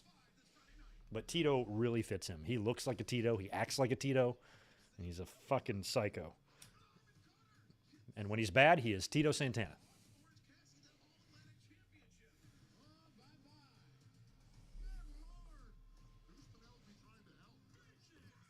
I missed all of this Rampage last week, so I didn't realize that Trent and OC had faced, and it looks like maybe those best friends ain't so bestie anymore.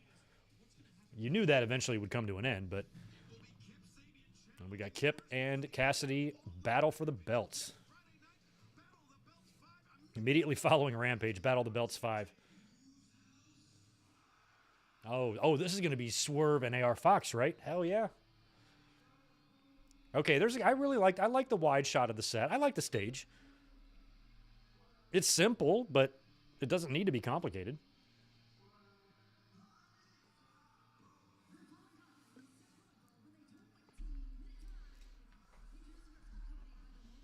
If I ever get two like cats again, I already know what I want to name them. I want to name them Razor and Diesel. If I get two boys, I probably won't get boys again. I'll probably get girls. But if I did get two boys, or if I got two animals at the same time and they were both boys, whether it's dogs or cats, I think I want to name them Razor and Diesel.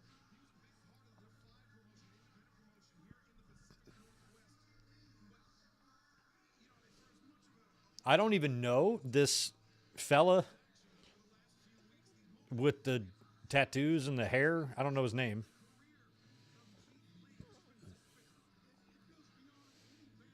What is his faction called? The Mogul Affiliate or affiliates? I mean, it can't be any worse than Hit Row, right? Top Dollar. Why don't you go try to dive over a top rope again, you fool?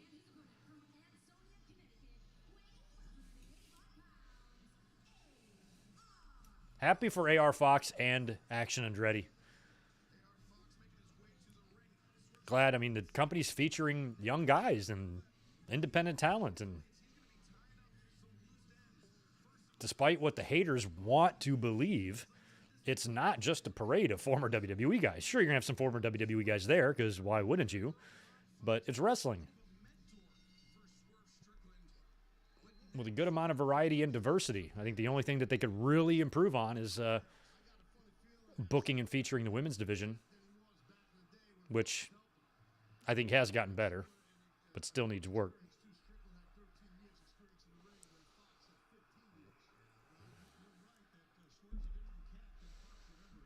Next week, my seats are awesome, Mike. I am lower level, so the hard cam will be facing me. I'm the lower level and row 2. So not the floor, but 2 rows up from the floor. So perfect viewing. And I'm a little bit off to the side. I put a picture up next week. I don't think I have it handy anymore. Probably deleted it, but...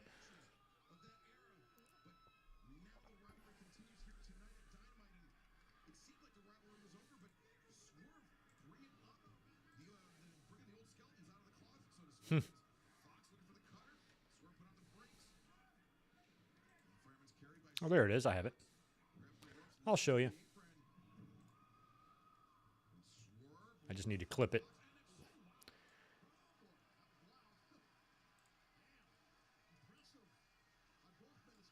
Fucking athleticism in this match is going to be off the charts. Jesus, man.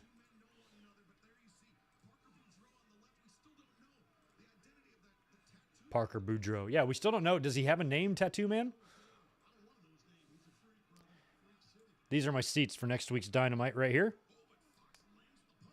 Right there, 111, row 2. So I'll be right in the second row down there.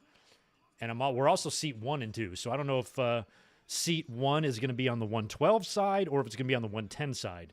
I'm hoping it's on the 110 side, so I'm more centered with the ring. But we're going to be in the second row there. We're going to have really close seats. It's going to be very cool.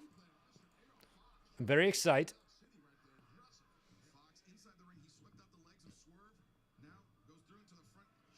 Wow.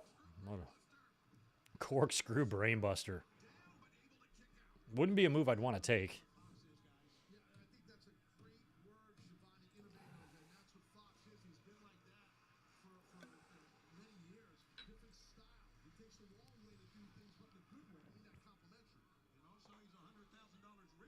Yeah, Jericho, I guess, did donate $10K to Hamlin. That's great. He's got like a food bank or food drive or toy drive, something like that. But he already had an ongoing charity that he worked with and he did stuff with. So people started donating to it for him, and I think that's awesome. Oh, wow. I think Robert Kraft from the Patriots put in 20 grand or something, you know. He was really great. I don't even like Robert Kraft because I just know he's a old white Republican, and I fucking hate those guys. But he was really great to that fan that had to went to Allegiant Stadium in Vegas at that Patriots and Raiders game and was getting berated by that fucking disgusting slob of a woman who was yelling in his face, and he showed restraint instead of ripping her head off and throwing it onto the field. He didn't do anything and was the better person. I think and Robert Kraft brought him in. He sat with the owner at the Patriots game. I'm like, that's so cool. Because if he would have punched her in the face, he would have been in jail. But instead, he's sitting with the owner of the Patriots at the next game. That's kind of cool. So props to that fella, too, because I don't know if I would have had that same restraint.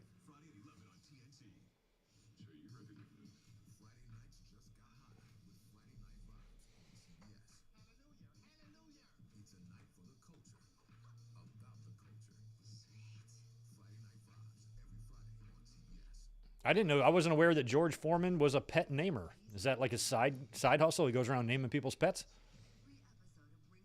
I'm really not good at naming pets. I mean, the funny thing is you don't want me naming your pet because clearly I suck at it. When I named both of my boys, both of those names changed because they didn't fit. I have to, like, get to know them after a while, and then it fits, you know? And Tito fits him.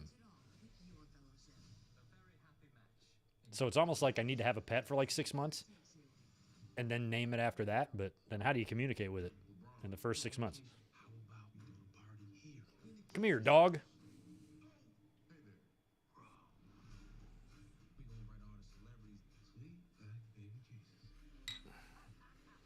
Oh, I know. Yeah, I mean, $20K to a NFL owner is literally $5 to us. So, but it's a gesture, you know.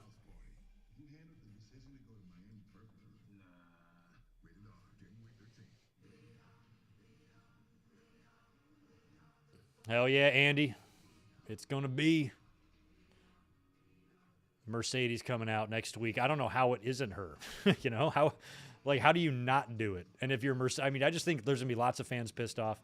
And like I also said, if for any reason it's not going to be Mercedes next week and that's not the plan, and the entire wrestling world is mistaken, then AEW needs to announce this before next week, because if they don't and they let that be a surprise and it's not Mercedes, you're going to have a whole lot of people there expecting her, which could generate a negative reaction. So I think much like WWE with the Survivor Series being in Boston, they did the same thing. There was a mystery partner, and they announced that on TV, because if they waited to the pay-per-view and it wasn't Sasha, people would flip out. So I think AEW is probably in the same situation here. And if they have any other woman other than Mercedes planned as Saraya's partner, you need to tell us, because otherwise, I mean, imagine when CM Punk returned at the United Center. Just imagine if somebody else came out. Like, everybody there was anticipating that. Same thing last night at Wrestle Kingdom after Kyrie won. What if just some other woman came out? I'm like, I thought it was going to be Mercedes. What the hell? So I just think that there's no way it can't be her next week. And that's my prediction, is that it'll be her. And it seems completely and totally and painfully obvious that it will be Mercedes at this point. I don't want to hear anybody saying, I called it, if it turns out to be her. We all called it. We all know. Everybody knows. You know no more than we do. We're all together in this. I got a tweet today. Hey, good Mike, my sources are telling me, or maybe not my sources, or I'm hearing that it's going to be Mercedes next week. I'm like, yeah, you're hearing what we're all hearing. We all have ears. We've got the same ears you do. And we have access to the same information you do.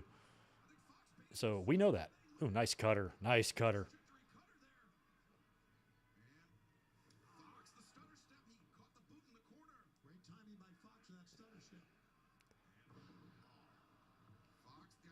That is innovative as hell. I've never seen whatever you call that.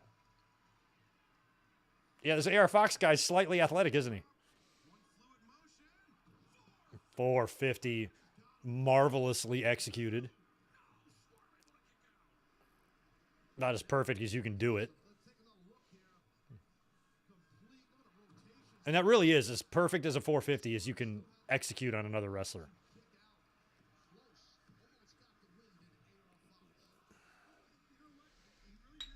Punk and FTR attack the Elite to go off the air next week. It would be awesome, but I'm not buying it. Although there was, what did I see? Is there some video floating around, some highlighter promotion package for AEW that features CM Punk? What did I see about that? I thought I came across that, but I didn't read much into it.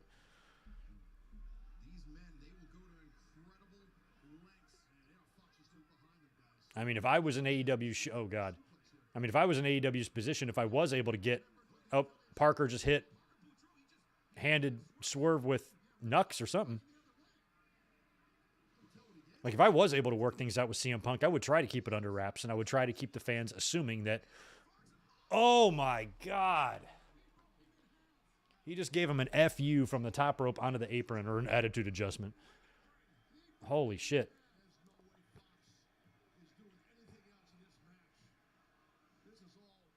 Yeah, this has got to be the finish.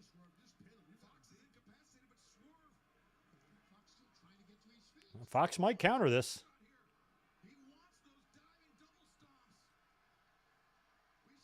Damn, does he really have his teeth done like that? Damn, he nailed him. That is over.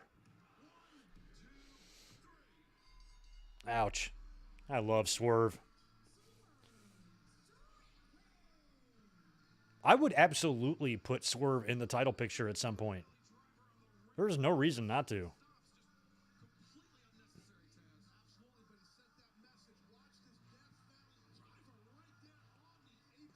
I mean, when it comes to MJF, full of themselves type of heels, the dude's got diamond ring teeth.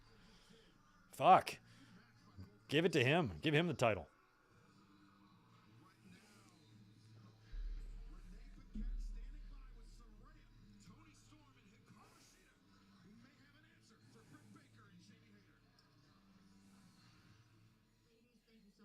Look at this. Tony, Suraya, and Sheeta.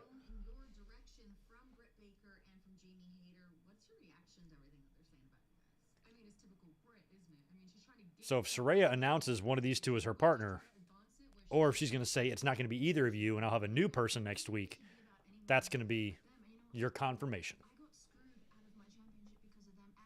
Let's see what they say here. Yes, Andy Linnell, we have decided what Royal Rumble we're doing. I'll tell you in 1 minute. And I'll be posting the link probably tonight.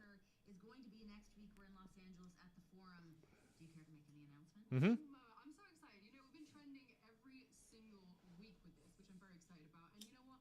Since coming to AEW, I've learned so much. I have learned that we have the best female roster in the world. I learned that we have the best matches in the world.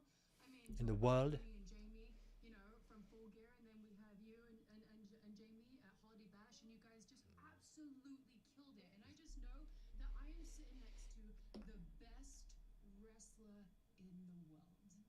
So that means, Tony, Oh. you're going to be my partner. Ah. I'm really excited. So ever since I saw you, I walked down that ramp and we do have a Look at partner. Sheeta. So, and I'm just really excited about it. So I have this plan that I was thinking, this is a good decision. Yeah, I think it's a really good decision. Okay, well that sounds like official. That's the dumbest thing I've ever seen. So it's going to be Tony Storm, so it's not going to be Mercedes as of now. But they have set something up there. She completely dissed Hikaru Shida. A diss. So does Hikaru attack Tony Storm or something, and then Saraya's got to find a new partner last minute? Is Tony Storm a red herring? Is this just making us think it's going to be her for now? Or are they doing exactly what I recommended they do a minute ago? And that is, if it's not going to be Mercedes next week, then you need to tell us who it is now. Otherwise, you're going to have a whole bunch of pissed off people. RIP FTR. That's funny. And they lost their titles yesterday. So the way that was all set up does not make you confident that it's going to be Tony Storm at all, because there was way too much weirdness there. Even Renee seemed confused. So I like it. That's them throwing us off. But like I said, if it ain't going to be Mercedes, you do need to tell the fans. Otherwise, they're going to be pissed. I like this funeral. These guys are probably like on a plane right now. What is Austin? So Austin, or who's the short hair? Is he the one with the mic? Is he Austin, or is the other fucker? Which ass boy is this? Ass boy Austin or ass boy Colton? Whichever ass boy it is, he's obviously wearing something under that ridiculously large coat. So I guess it's going to be a t-shirt mocking FTR. He also is wearing the short pants with the dress shoes and no socks.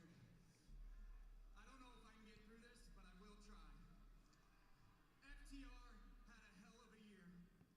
They traveled the world. They worked at a bunch of promotions. They worked at a bunch of promotions. AAA, Ring of Honor, and IWGP Championship. Yeah, I think Sheeta might have to attack Tony or something like that.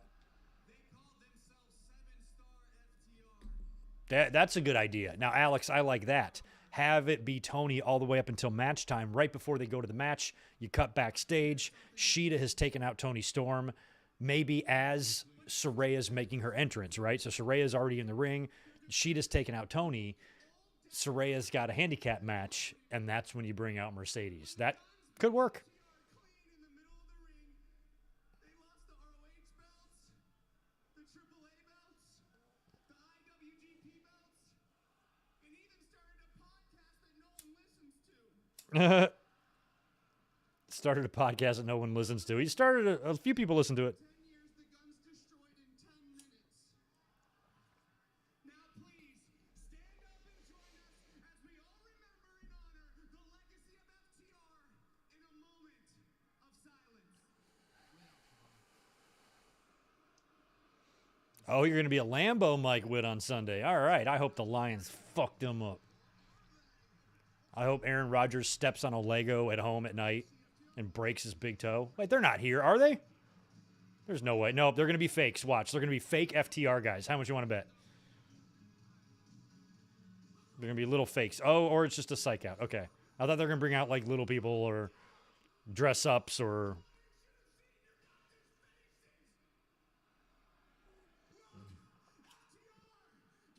They got that idea from their dad. When Billy was, which nation member was Billy? I think he was the Godfather.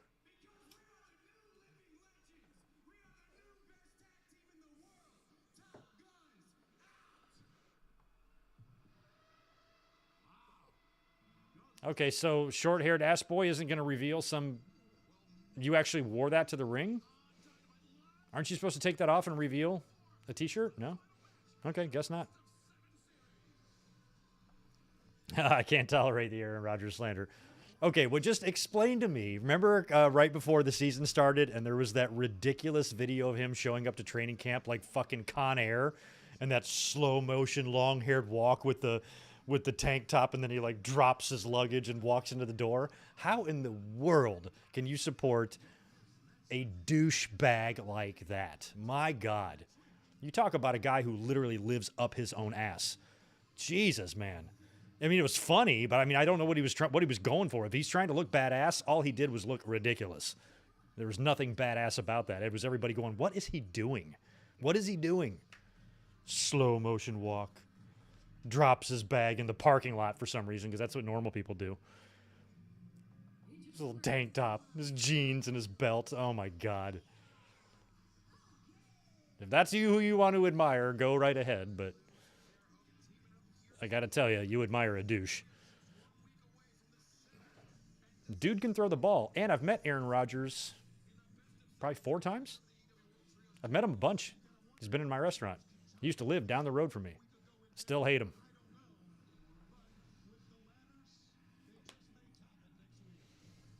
I'm going to slow motion walk to the locker room in my tank top. Okay, what's Jade wearing? Something awesome, no doubt.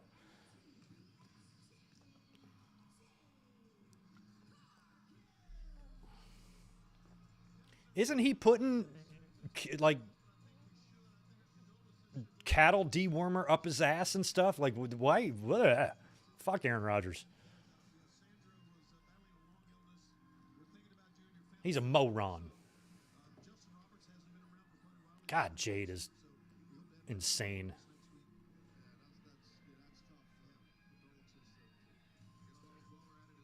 Hey, Kevin, what's up? Good to see you.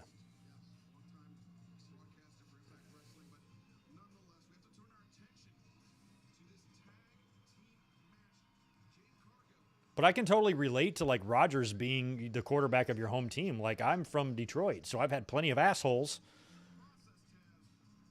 Ever heard of a guy named Bill Lambier?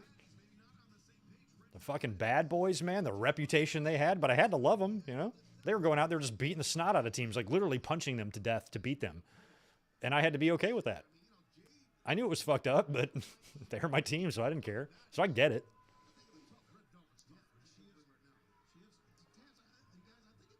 The malice at the palace, that whole thing was kind of caused by Ben Wallace, but I loved him.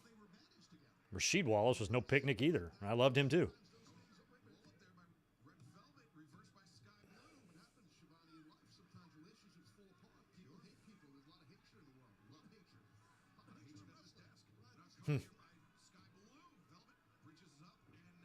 I've only watched like maybe 2 of Sky Blue's matches.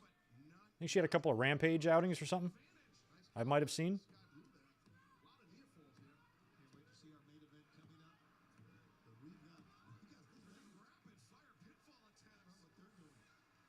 Oof.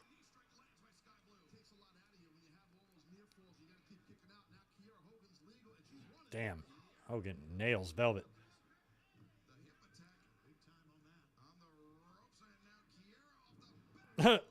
Didn't look great, but whatever.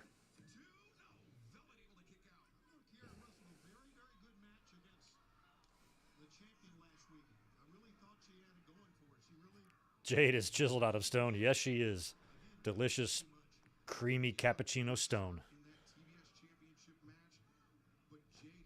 I remember when she first showed up, I was like, who is this? And how come we've never seen her before? How the hell did she go into the Performance Center and walk out of there without a contract?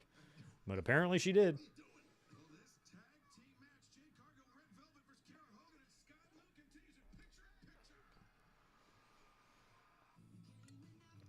I did not know Sky Blue was from Chicago. I don't know where anybody is from. I don't know where Jade's from either. I'm sure they announce it, but I just don't retain it.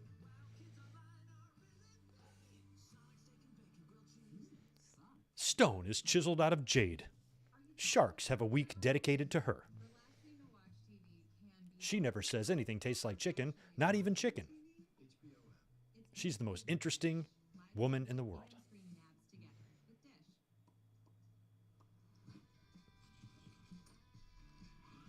Oh, I love Dominic's prison vignettes. Homeboy was in prison for 45 minutes.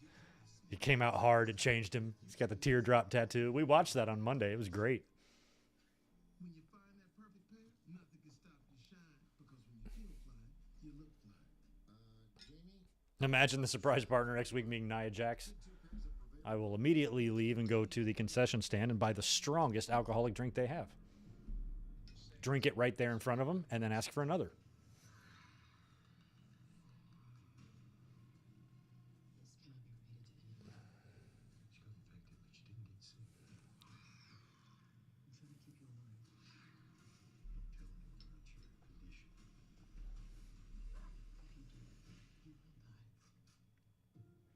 Oh, yeah. Who asked about the Royal Rumble watch-along? That's right. I have to put the link up tonight. The Royal Rumble watch-along is going to be 1991. It was either 90 or 91. I have done a 90 in the past. I've done a watch-along of the match a couple years ago. So I didn't want to just do that one again. So we're going to do 1991. So that's going to be the big Rumble. I think it's going to be Hogan and Earthquake or Hogan and Perfect. I think Hogan and Earthquake are like the final two. And then we have the the Sergeant Slaughter and Ultimate Warrior championship match, which ends in a title change as well. So we're going to watch 1991 on Sunday night, and I'll put the link up to that tonight when we're done. Ha!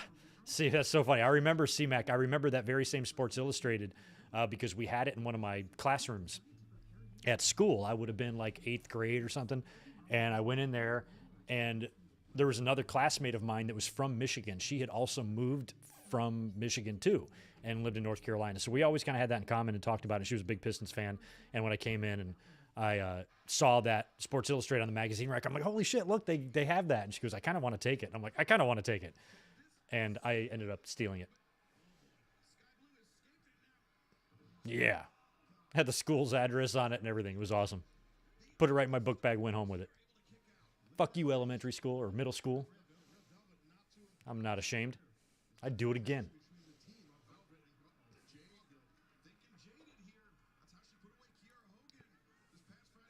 There was a teacher at that school that paddled me once when I was in the 6th grade, and I still haven't forgiven him or forgot him.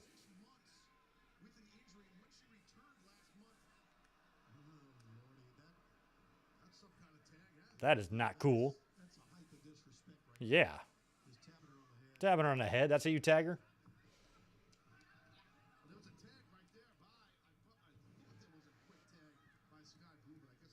I've kind of lost track of who's in Jade's baddie camp. I don't even know who that is on the outside of the ring. I know the other women, though. And Red Velvet I love. Jesus, that was rough.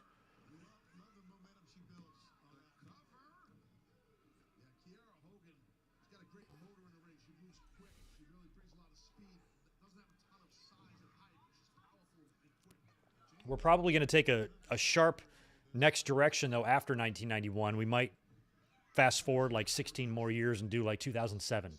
So I think this Sunday will kind of be an earlier 90s one, since I've wanted to do one of those that Hogan won for a while. And then we'll get into something a little more modern next time. Mike Witt, I think Wardlow should cost Joe the title tonight. We talked about that on Saturday. I mean, after you cut someone's man bun off, either way, Wardlow has to have a presence tonight. I mean, maybe he doesn't cost Joe the title. Maybe he just comes out and beats the shit out of Joe after the match. But if you are going to have Samoa Joe get screwed by Wardlow, I think Darby would be an excellent person to put that TNT title back on. All right, now Velvet's like, no, fuck off, Jade. No, don't pin her. Whew. Whew. I'm like, nope. First time Jade gets pinned does not need to be like that.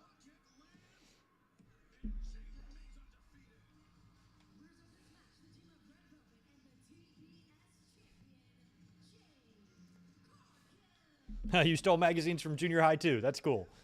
I remember that class though, and the teacher really, really liked me. And his name was Mr. Miles. He was like, he was big too. He was probably only like 27, 28 years old. Super tall black guy with like a flat top and a mustache.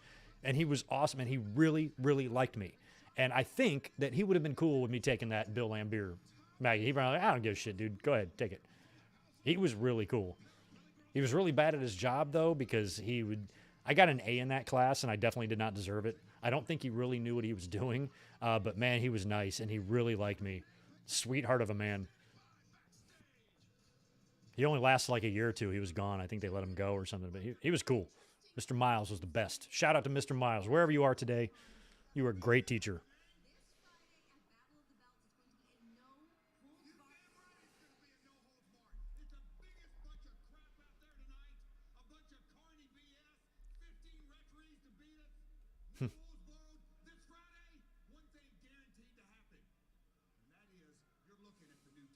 Okay, so they're going to do No Holds Barred on Friday for the titles again. So these buffoons have got another title shot. Great. So that means, I love that they have secured the NBA on NBC theme. That's one of my favorite themes as a kid.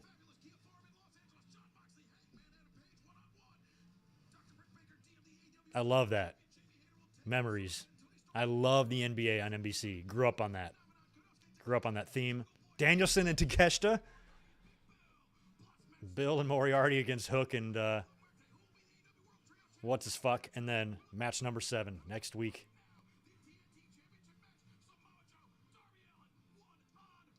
All right, you better get to it there, Excalibur. We got 15 minutes left in the show. Yes, Christian, I will be at Dynamite next week. So if anybody's going to be in LA, hit me up. Send me a DM on Instagram or Twitter. We'll grab a beer or something.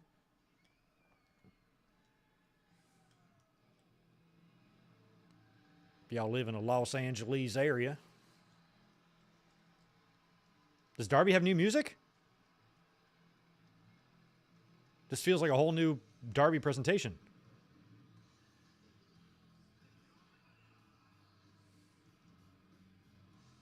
Or maybe this is just a little video package before he comes out.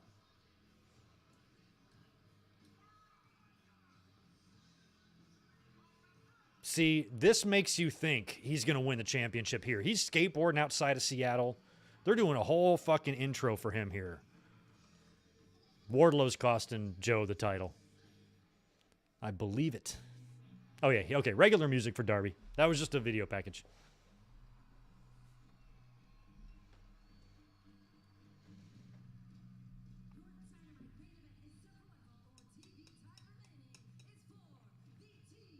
Yeah, you wish the NBA still used the theme. I do too, but I'm really glad it lives on in wrestling because that's so perfect for me.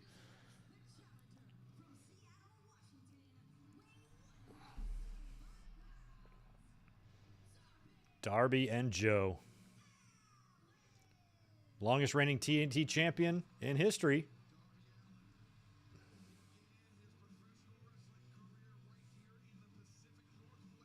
Yeah, Darby's so over. You got to put him over. He's wearing different colored Daisy Dukes tonight to go along with his tights.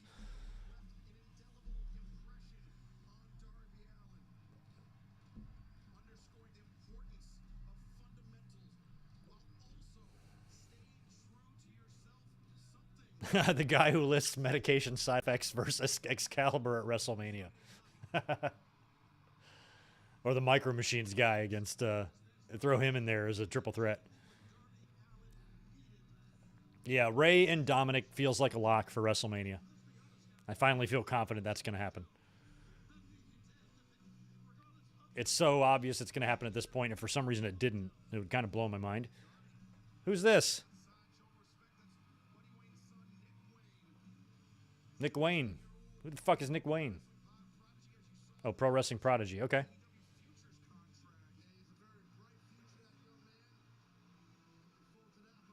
They got these like prodigies out there. WWE would do that sometimes.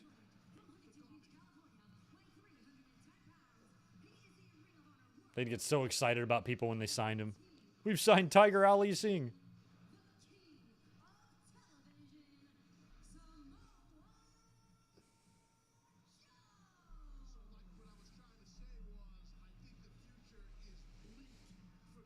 Yeah, the future is kind of bleak for Darby and under normal circumstances, but Joe, Brutus the Barber beefcaked Wardlow last week, so I don't think Wardlow is just going to sit in the back and enjoy an Eskimo pie. I think he's going to come out there and cost Joe the title here. He cut off his man bun. Probably took him 18 months to grow that man bun.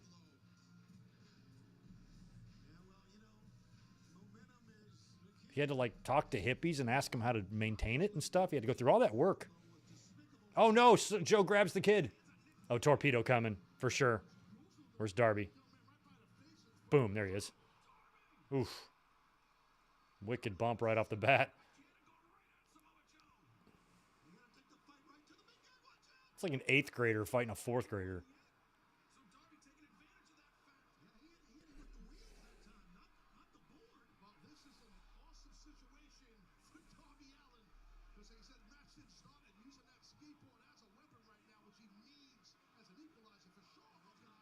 Damn. Drop in on the back of Samoa Joe. Yeah, these wrestlers got to get used to this new environment here, this new set. That was kind of an ollie. Not really. I used to be able to ollie when I skateboarded. Oh, shit. Oh, yeah, let's put a ladder because you're not up high enough as it is. Now, is that going to be slanted or is that on an incline? I feel like that's on an incline unless that part of it that he's on is flat. No, they're out there to hold it. Okay. Refs will make sure he's cool. Jesus Christ. Don't kill yourself, Darby.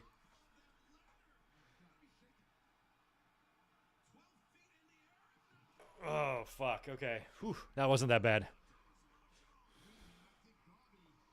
It's like same with Jeff Hardy, you know, when he gets up there and he's high up, it's like it could be perfectly fine.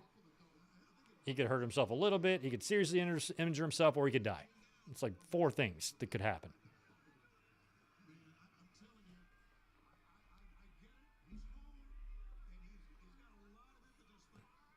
Victor, I like the new set. It's not like over the top, which I think is fine. Thanks for the $2, by the way. But I like it. It's a little more polished. And I think it was they were due for a facelift. And it wasn't a major one. They didn't change everything. I mean, the intro music stayed the same. All it was they kind of just changed the color scheme a little bit. And, you know, set-wise, aesthetically, it's a lot different. But they still have heel and babyface side. It's just, you know, the chandelier thing looks to be gone. You know, WWE... Oh, my God. Darby basically took like a Uranagi, but on like the corner of the steps. But yeah, I don't mind the set that much. I think choosing the colors red and blue is a little odd. I mean, WWE doesn't have exclusive rights to those colors or anything. It's just Raw and SmackDown are blue. And that doesn't mean AEW can't use red and blue. I'm not saying that. It's red and blue, and that's what we have on the other show. So maybe I wouldn't have gone with those 2 colors, but in terms of the quality of it, I think it's just fine. It's sharp looking. And the stage looks a lot better. I really like the announce desk.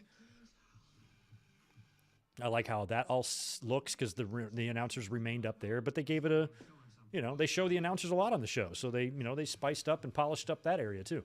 Oh my God, it's a shame that a bump like that has to happen on pitcher and pitcher.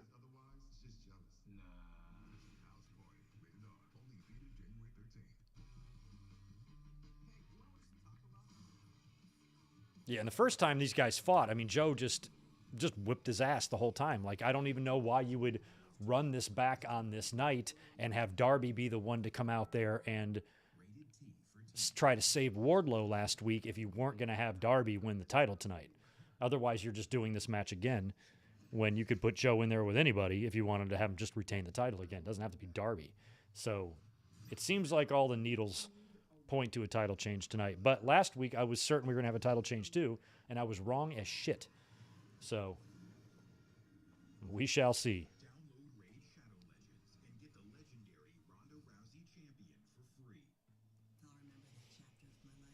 Oh, yeah, the colors kind of reminds you of Survivor Series. It does a little bit.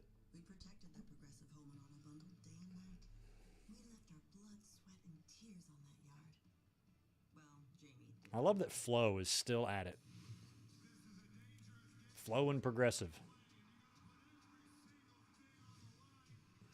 What I hate about Darby's bumps is that it's not like he's Mick Foley with layers of meat on him. You know, this dude is bone and skin, and he's taking these bumps. You know, it's one thing for Foley to flat back bump on concrete. At least he had the luxury of being close to 300 pounds and having a little bit of cushion. But, you know, if Darby takes that bump, it's just going to, his shoulder blade is just going to meet concrete head on. And I just don't know how you have a long career taking bumps like that at that size. But Jeff Hardy did it, so. There's a new House Party movie. No, there's not. I won't watch it. Nothing will top. I only really liked the first one. I think they did a House Party 2, which was okay. I remember like TLC was in it or something. It was like a pajama party, but I liked the first one better. The first one was so classic. And my favorite was Kid, whatever character Kid played was his dad. He was so funny. Yeah, test tube, baby.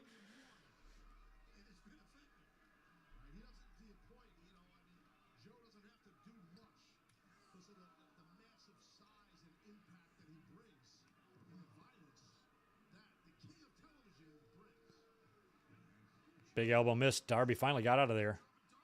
You can go for a sleeper. Darby. He's too strong for that. Jesus. Should have gone for a couple of kicks to the face and then hooked into. I mean, Joe is so much. I mean, Joe has got like a melon head on top of that. The dude's got a fucking watermelon for a head. And he looks so big. And the watermelon head goes directly into his thick shoulders. And he's just wrestling this little tiny Darby. Just looks like a linebacker fighting a point guard.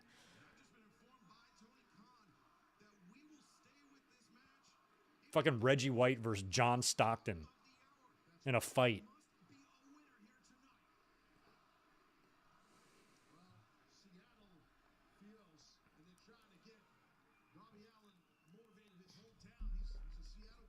There is no confirmation on Mercedes signing with AEW from what I have heard, but I have no doubt that she will still appear next week, whether she signed with them or not. And I don't think Mercedes is going to put her name down on any sort of long-term multi-year deal with anybody right now. I think she's going to mess around for the next year. I think she's going to make multiple appearances, spread her wings, do a lot like Jericho did, but potentially even return to the WWE in a year or two. I think it would be really awesome if she appeared in the Royal Rumble. But that would be tough to do because she wouldn't win it unless, you know, she's re-signed with the company, and I don't expect her to. Triple H would have to be okay with the appearance for her coming in while still doing AEW New Japan in the same month. Vince would never be cool with that. Triple H might be. Still not a guarantee that he would be there. Oh, that's in the... Damn, senton while his knees are crossed. But if Triple H is cool with her kind of just doing her thing as a way to show her a sign of good faith, hey, if I let you come in, not under contract, and work the Royal Rumble, at least give me some consideration when you are ready to sign another long-term contract. Let's talk again. You know, maybe in a year, you're going to be, you'd be open to coming back or something.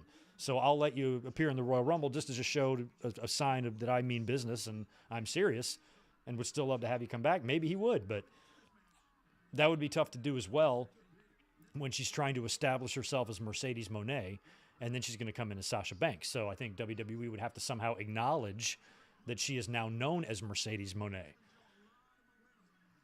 And that would be tough to do, too, when she's at WWE and when everybody knows her as Sasha Banks. I don't know. It's a delicate situation. Seems unlikely for her to return at the Royal Rumble, or not return, but appear at the Royal Rumble. But if she did, work in Wrestle Kingdom, Dynamite in LA, and the Royal Rumble within like a 3 or 4 week span, would definitely be a first and would give Sasha some history. Crowd is very pro Darby. I would hate to disappoint this Seattle crowd. I mean, they've been jacked since the opening match. They were on fire for Danielson and Nice. All right, we got less than 2 minutes left here in this match. And you guys are ahead of me, so I'm going to get off the chat here so you don't spoil the winner for me, like sometimes happens.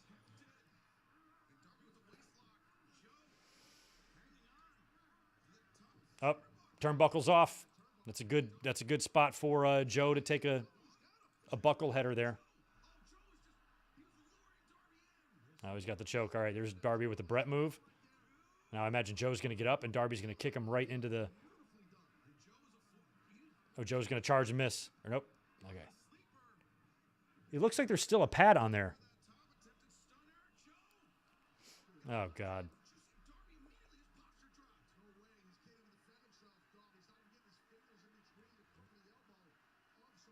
All right, we got 1 minute left. Where's Wardlow? Come on. Get out there. We need a ref bump or something.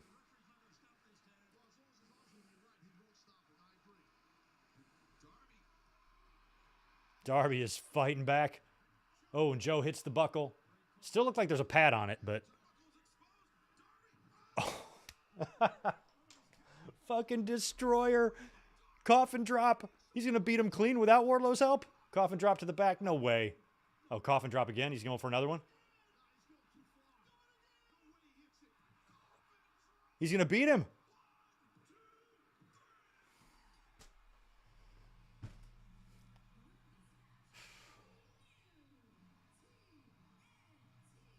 Beat him clean. Beat him clean. I thought there was no way for Darby to win that match without Wardlow's help.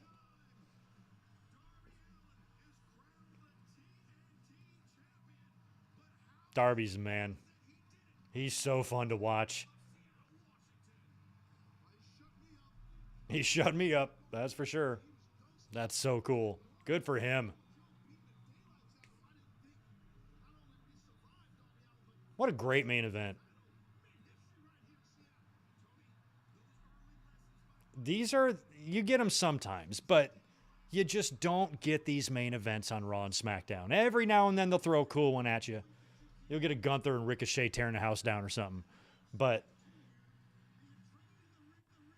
this is why I think they're different. Oh, man, is Sting going to turn? Or is he going to hug him? No, there's no time to turn.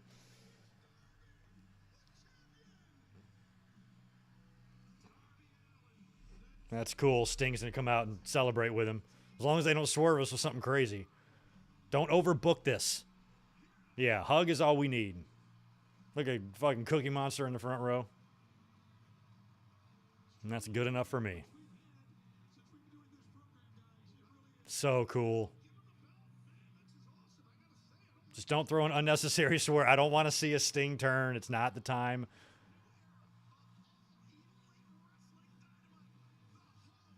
Yeah, good. Phew.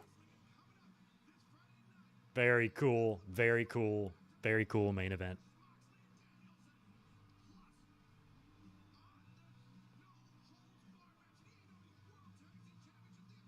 You know, I'll say this. I mean, the Dynamites have been pretty damn solid lately, and they closed out 2022 strong, and they're starting 2023 really strong with this fantastic show here. And we got a really big show next week at the Forum that's going to have a lot of crazy stuff going down. So, you know, that's one thing that, you know, for the haters that may exist out there, everything that debacle at All Out and everything that happened with CM Punk and that horrendous implosion that just really derailed the momentum of AEW and changed even the biggest AEW fans' minds maybe about the future of this company and their, you know, ability to keep the shit moving. And it filled our heads with a lot of doubt, but they have rebounded nicely. I mean, it's a crazy situation that we still really don't know what to make of.